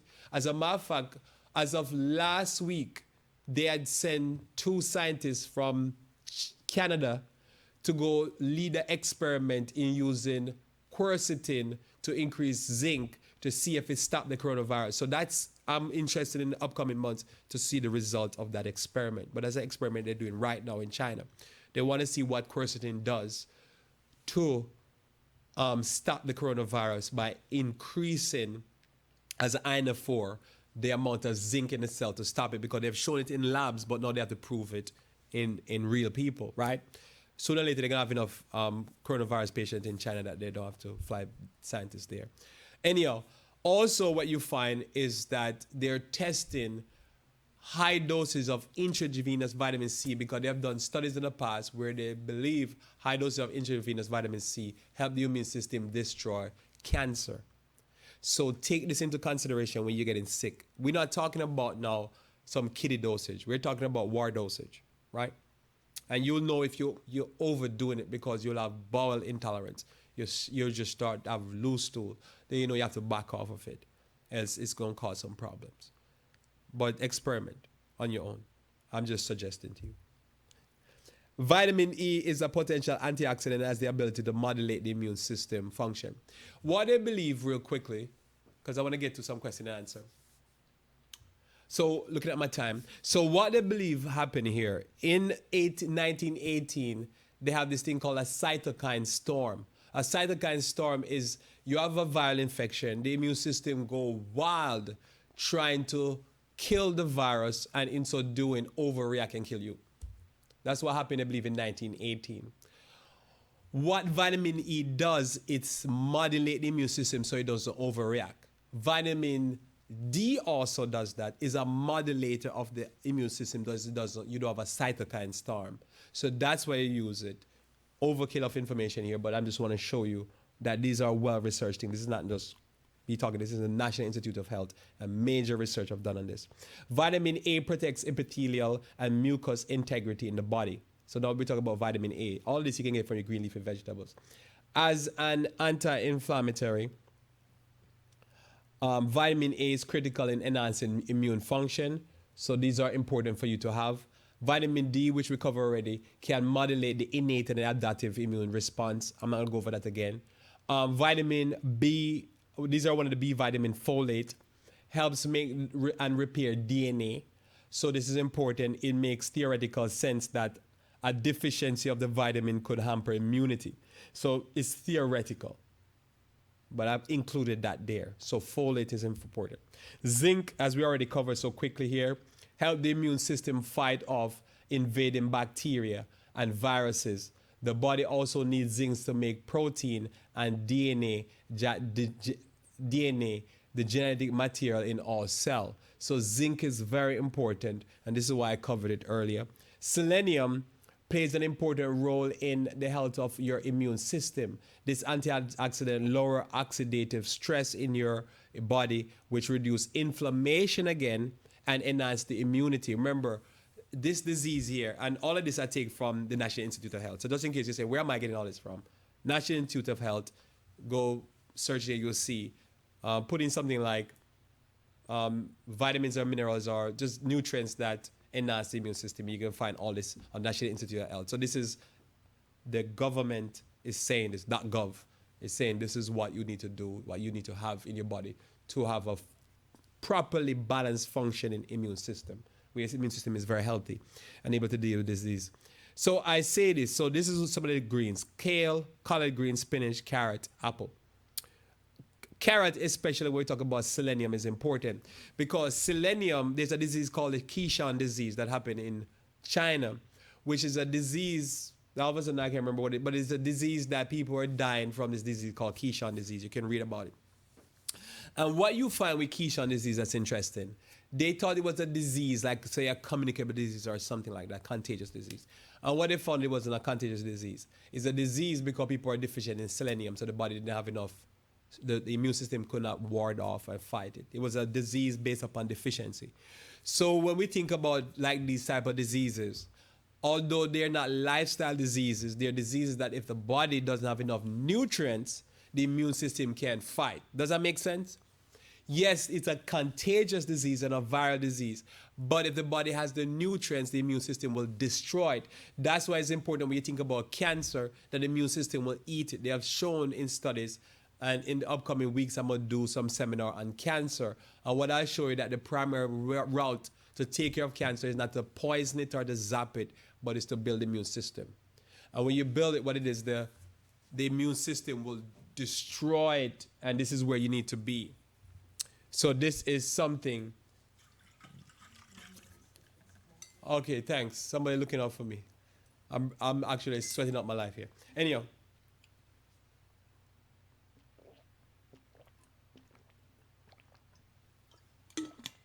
Thanks. Mama Delia, for looking out for me. Looking forward to seeing you in a few weeks. Hopefully, no more than 2 weeks. So here we go. So remember again, you don't want to miss that. You can find more deficiency, more susceptibility to contagious disease. It's important. It's important for you to note that more deficiency is the more the person is susceptible to communication.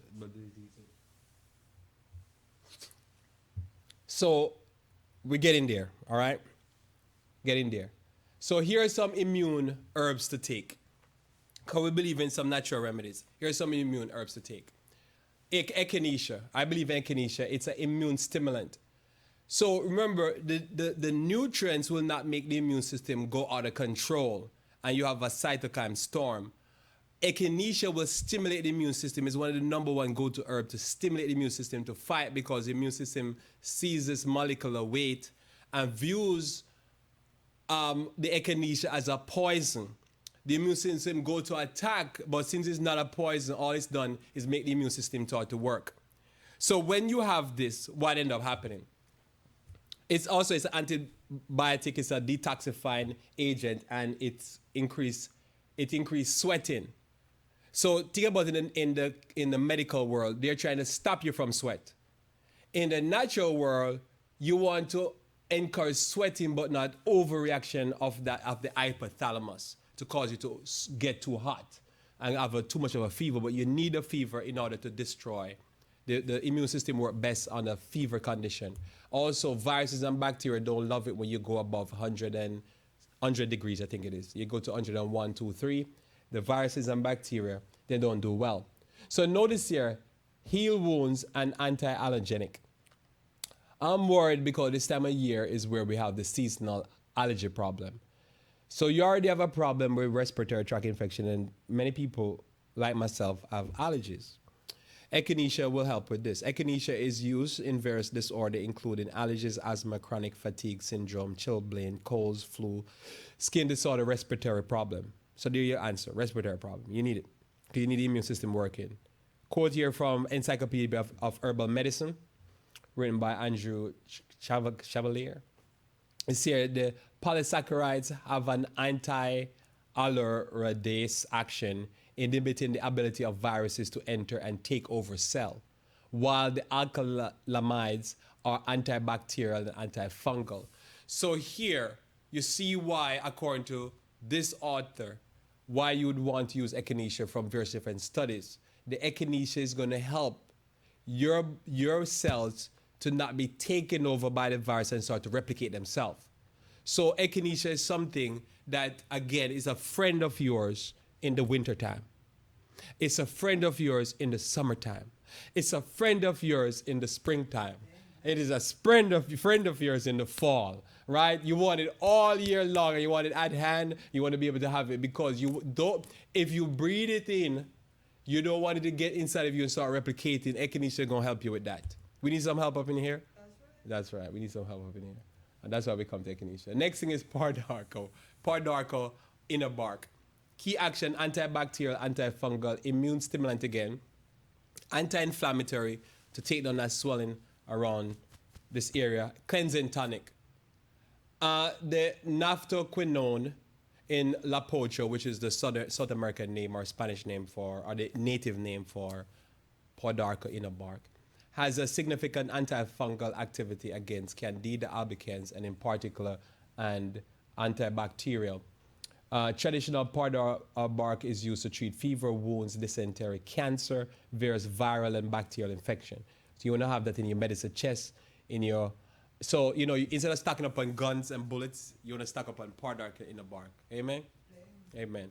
Pleurisy, which is a go-to herb for me personally, and when it come on to cold and fever. Pleurisy, now in your lung section, you have this thing called pleurals, these little sacs and stuff like that help you to breathe and stuff like that. They need to be cleaned out. In the past, the Native Americans, I should read this. I'll read it off the board. Let's read it off the board, or the screen. Pleurisy was used by both settlers and Native American Indians to make a tea to induce perspiration and expectoration in severe respiratory ailments, including pleurisy, which is a disease, but this herb is used for the disease. So this is why you need it here. Whooping cough or whooping cough. I don't know if it's a whooping or whooping cough. And also pneumonia.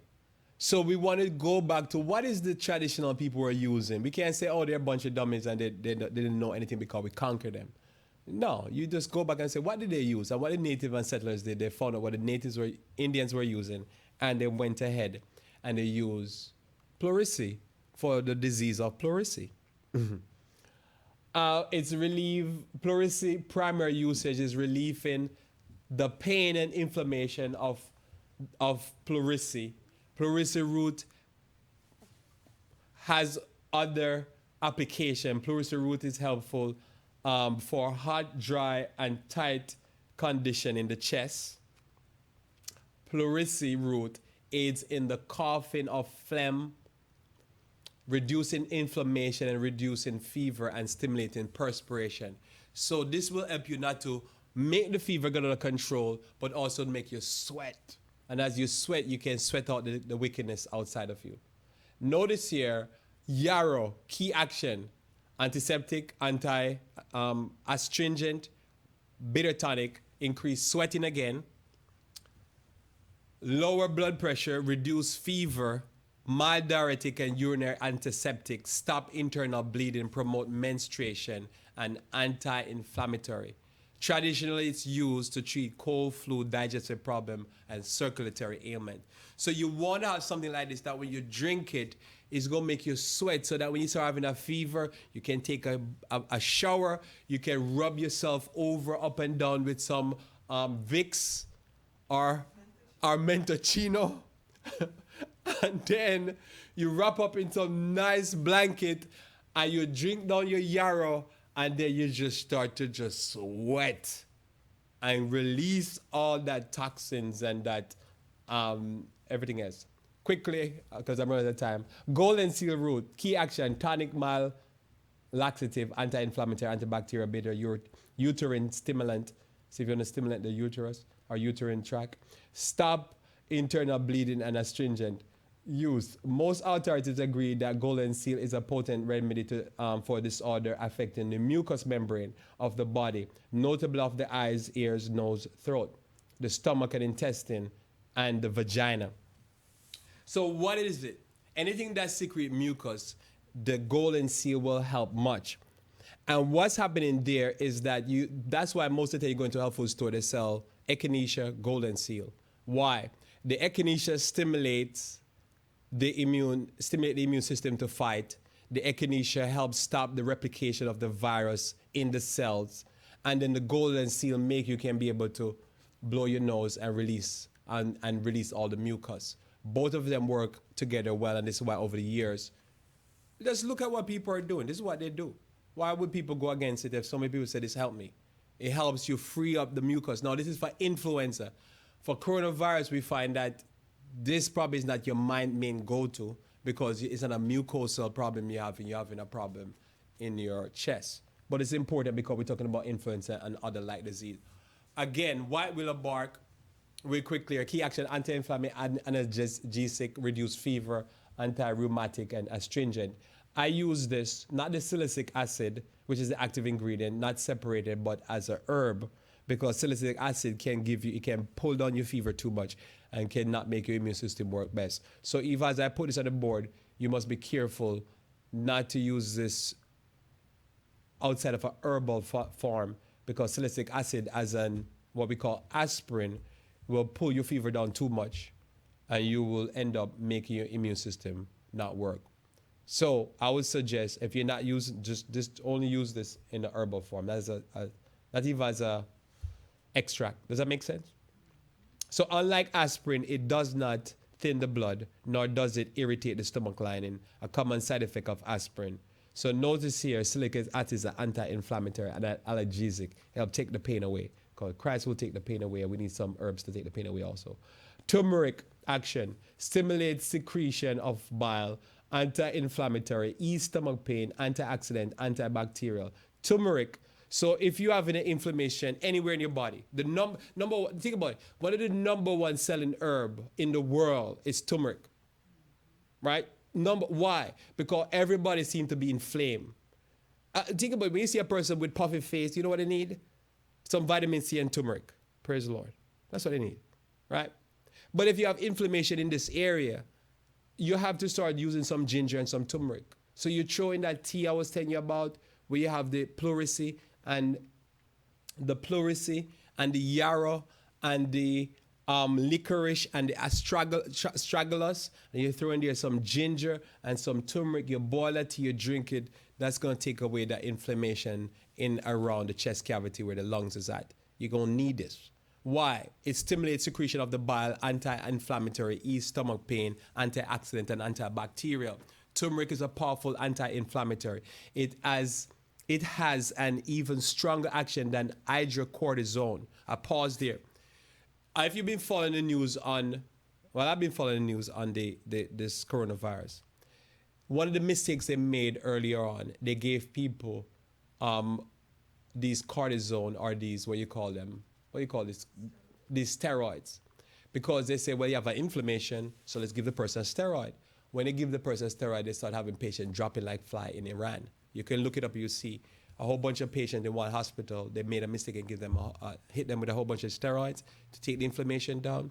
Taking the inflammation down stopped the actions of the immune system. The immune system is the one that inflamed it. Remember, disease is a process of the body to rid itself of, sickness is a process of the body to rid itself, the body of disease. If the body says inflame, you got to work with the body. So what it is, you have to naturally do it, not chemically. They did this and a whole bunch of patients died and they had to stop. Same thing like the discussion going on this week about ibuprofen. They gave people ibuprofen and they're killing a whole bunch of people. And now they have to consider, should we stop? And the World Organization, a lot of people saying we need to stop giving people ibuprofen. So what's happening there? Here we have a natural anti-inflammatory that its action is even stronger than hydrocortisone. That's powerful to think about, that your turmeric can be more powerful and without the side effects. According to research studies conducted in 1971 and 1991, this is from the Encyclopedia of Herbal Medicine again, turmeric principal chemical compound curcumin fights viral infection, cancer, and arthritis through its potent antioxidant action. So this is something you need to do. You drink it, you eat it, you blend it in smoothies. So more we could say here, but I think that gives you a good basis, hopefully, of what to do in the event. This is already running. So it's already running. So this is what to do to prevent it and also to treat it. Influenza and other type of RNA diseases. So I'm going to summarize here really quickly, and then I'm going to see if there's any question and answer. As I say, you can text the question and answer at 973-997-6855. You can post it on Facebook, YouTube, or the church's website, the Watch Live page on the church's website. Any question you want, we'll do a few minutes until the close of the Sabbath of question and answer. We'll do probably 10 minutes. So things to do again, quick summary. Proper full spectrum whole foods, hygiene, proper hygiene, sanitary practices. Keep hydrated in the winter as best as you possibly can. Fresh air, 8 natural laws here real quickly. Fresh air, exercise, salt, but primarily sea salt with a high amount of trace minerals. Sleep, 8 hours sleep, especially if you start feeling the onset of disease, even 10 or 12 hours sleep. Sunlight, because you need vitamin D production. Food in the winter, remember, God, you follow what God and nature does. We learn from nature. In the winter, God produces all the foods that we need for the vitamins that I showed you. God gives us a lot of citrus in the winter, so we get grapefruit, lemon, limes, and we need to partake of those things in high volume in the winter. So when I say high volume, if I say to you that Elder Jose, bless his heart, he got a box of orange for me. I should say it's the Marta too, right? Because I told him. But get a box of oranges for me. That's what you need. You need to buy the box load, the boat load. So follow what God does. God gives us apple and pear in the fall.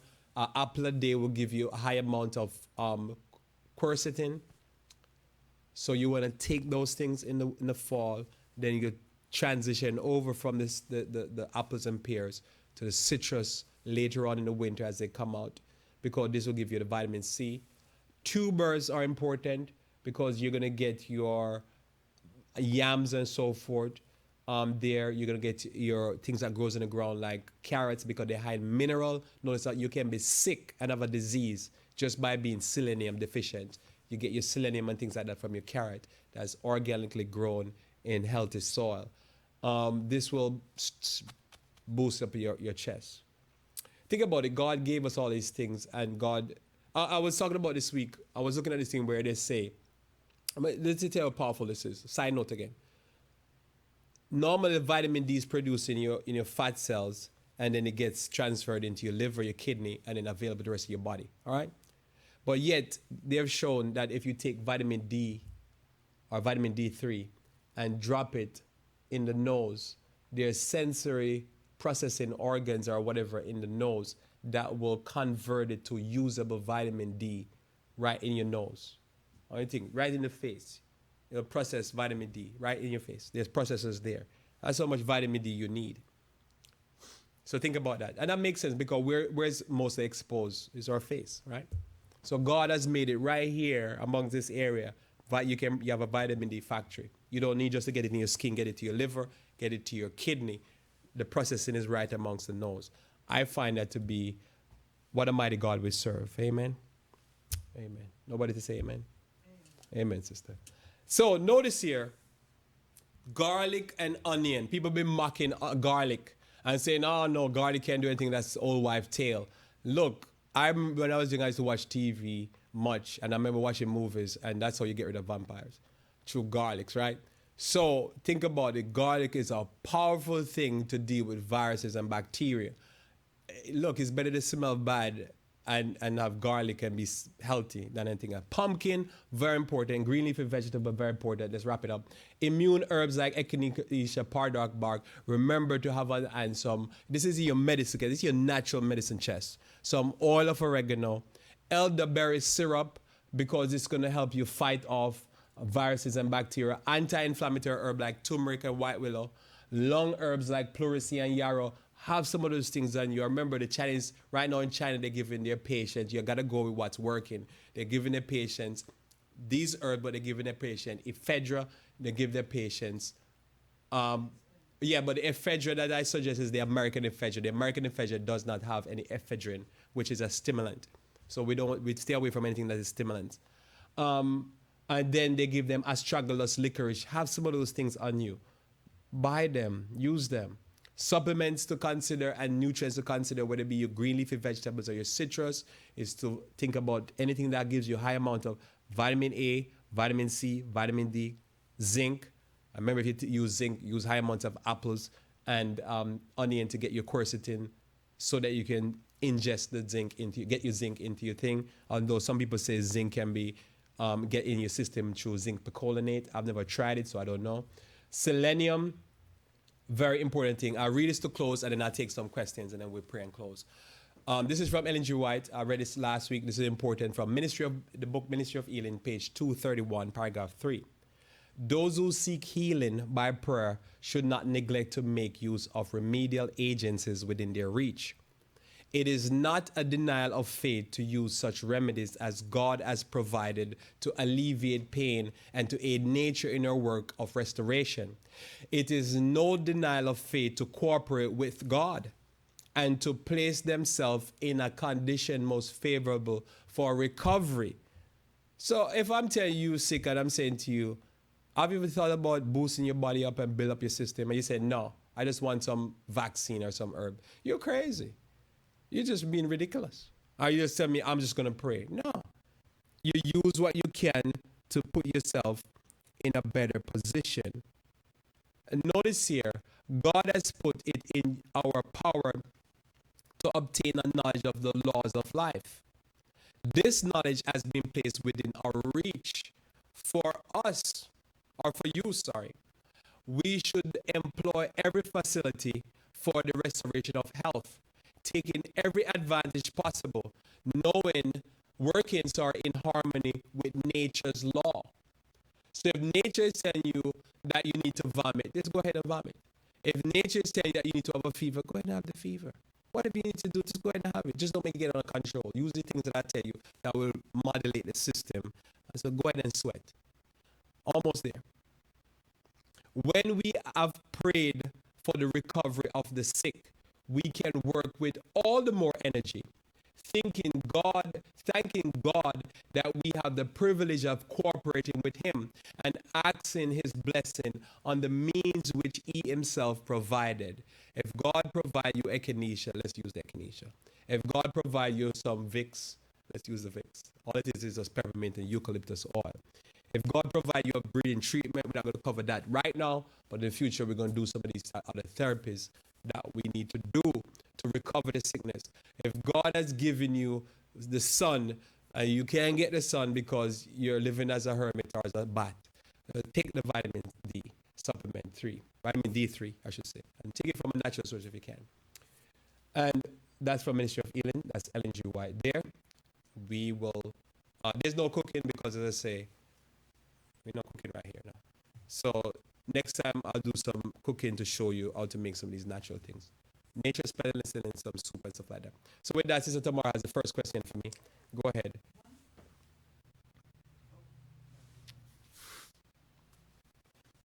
I'll grab, there's another battery over here. I mean,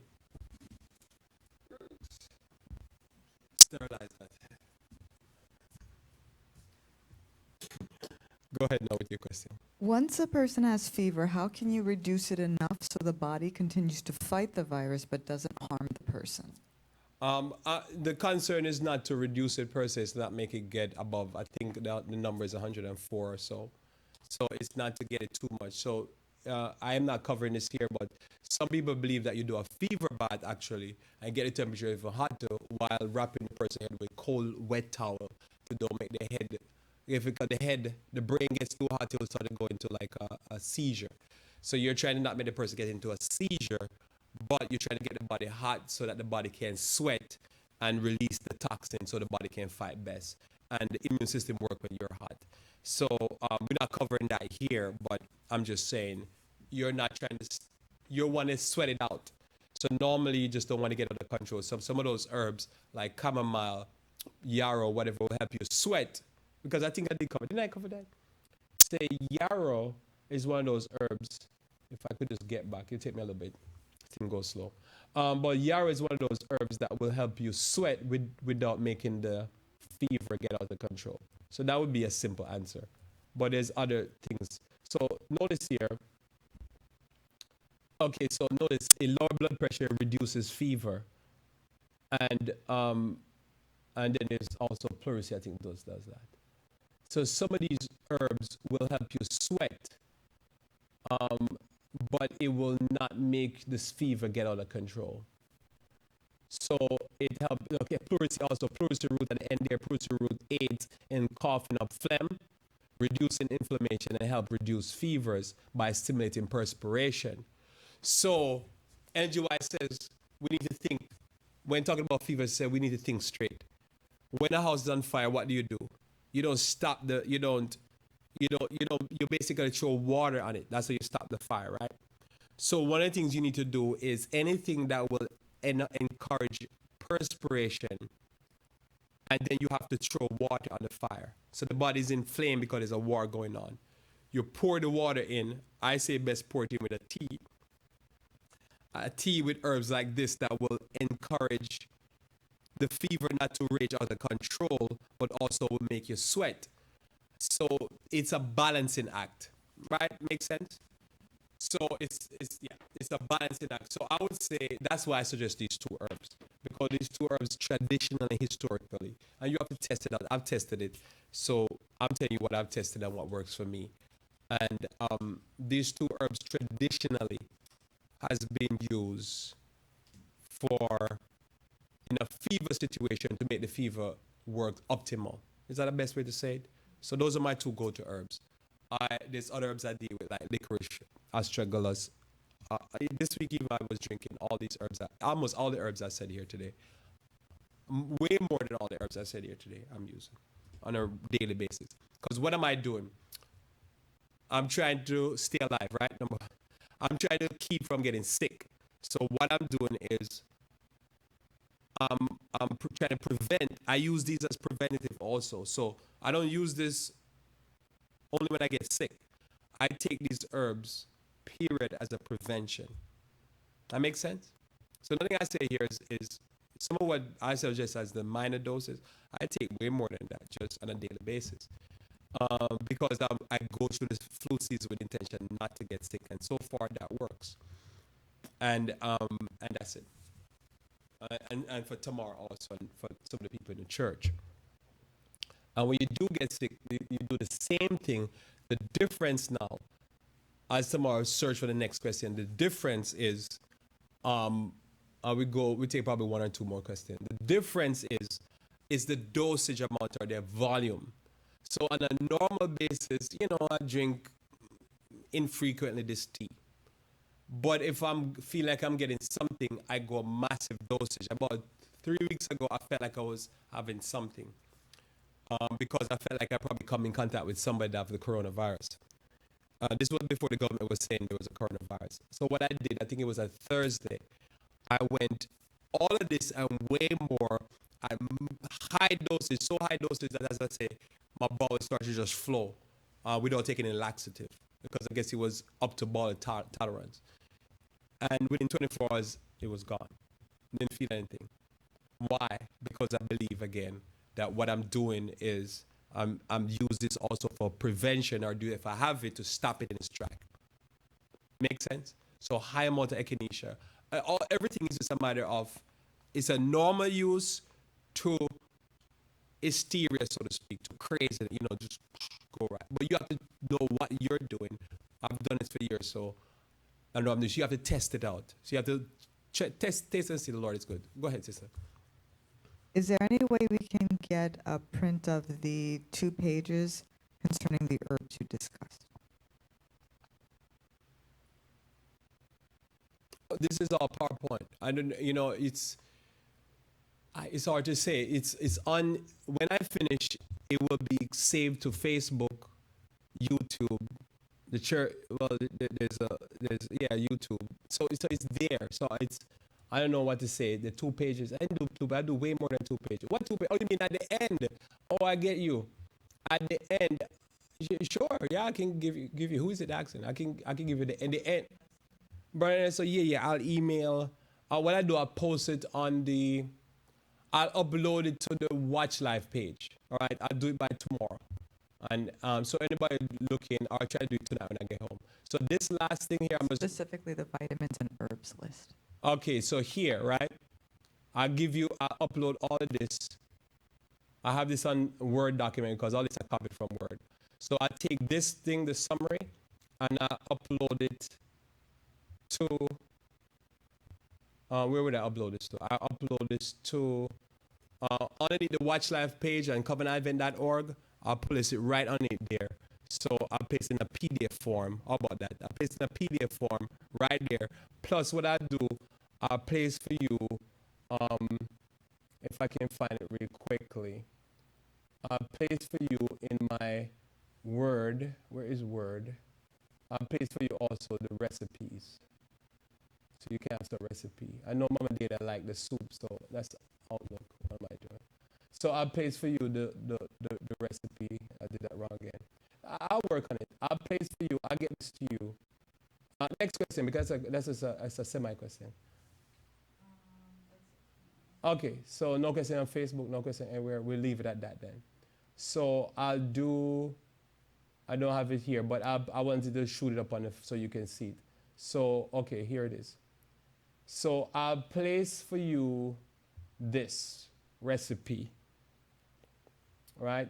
So this is a recipe of vegetable soup. I make this regular. This is a vegetable soup recipe. So I'll place these 2 documents online for those who are watching. So this is a soup. This soup will give you a lot of herbs, a lot of tubers and stuff like that. And I'll place for you the cough syrup. This cough syrup, you can use it if you make it and keep it in the fridge after you strain it. You can keep it, I say no more than probably 7 days, but it's a natural cough syrup. And then this is the nature's penicillin. This is a potent antiviral, antibacterial drink, powerful antioxidant that will boost your immune system and help you with cold, fever, headaches, And basically it's 1 grape, 1 orange, 1 lemon. You peel it and remove about 80% of the skin. 3 cloves of garlic, half a onion, 3 drops of peppermint oil, some cayenne, some ginger. You blend it and you drink this. You hit this hard when you're feeling sick. You feel like you get it go down. So I share these 2 things. I share this on the Facebook page, not on the Facebook page, but on the page, and then I share this 3 things here for you on the page. So for all you watching online, you can get like a quick summary. Even if you took notes, you can get a quick summary of it. Last, Why didn't you mention cayenne pepper? it's here. Did I have it in the Nature's Palestine? Cayenne pepper is good for circulation, and you want it right here to get that circulation. There's much more that I could mention. That's just a sampling. So we'll be here all night if I mention everything. So that's why I didn't mention cayenne pepper. Good for circulation, but it not necessarily on top of the list. It's just something I use, and that's it. So with that, Sister Tamara gonna sing a song to close, and then she's gonna pray for us, and we'll pick it up again next Sabbath when we go into more natural health, and also what we do next. We're doing the same Sabbath school next week, midday service, and then we do a natural health seminar next week. We want to keep you healthy and keep you alive. Don't want you to drop dead. All right. So God bless you here. We don't want you to get sick and lose your lung and your brain and all that type of stuff. Amen. So keep it here. Keep it tuned in here. God bless you. Good evening again. I'll ask that you kindly take up your hymnals and turn to hymn number...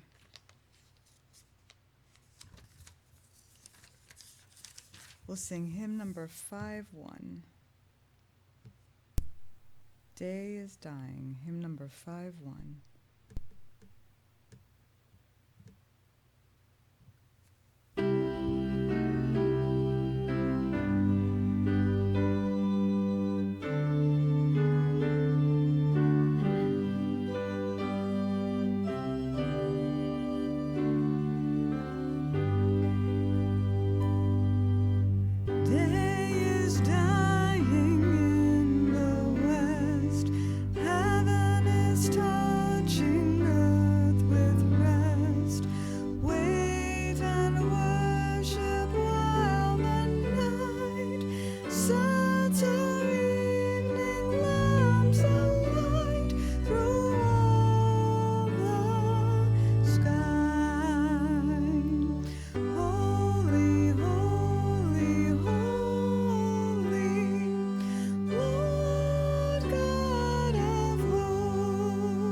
Please bow your heads as we have our closing prayer. Dear Heavenly Father, Lord, we thank you for being with us through this Sabbath day. Thank you for the blessings of being able to tune in and fellowship with one another and sing praises to Thee and hear your words. Lord, I ask that as we leave this Sabbath hour, that you will be with us through this untried week. I pray, Lord, especially that you will protect each household represented online, each person listening, Lord, that you will keep us, you will help us to put into practice the things we've learned, and that you will strengthen our minds and our bodies and protect us from the viruses and things that are out lingering now. I pray that you will continue to keep us, and I pray that you will help us to always be obedient and to place our faith in thee. In Jesus' name, amen. Thank you for joining us for this Sabbath. I pray that you will have a good week, and see you again next Sabbath.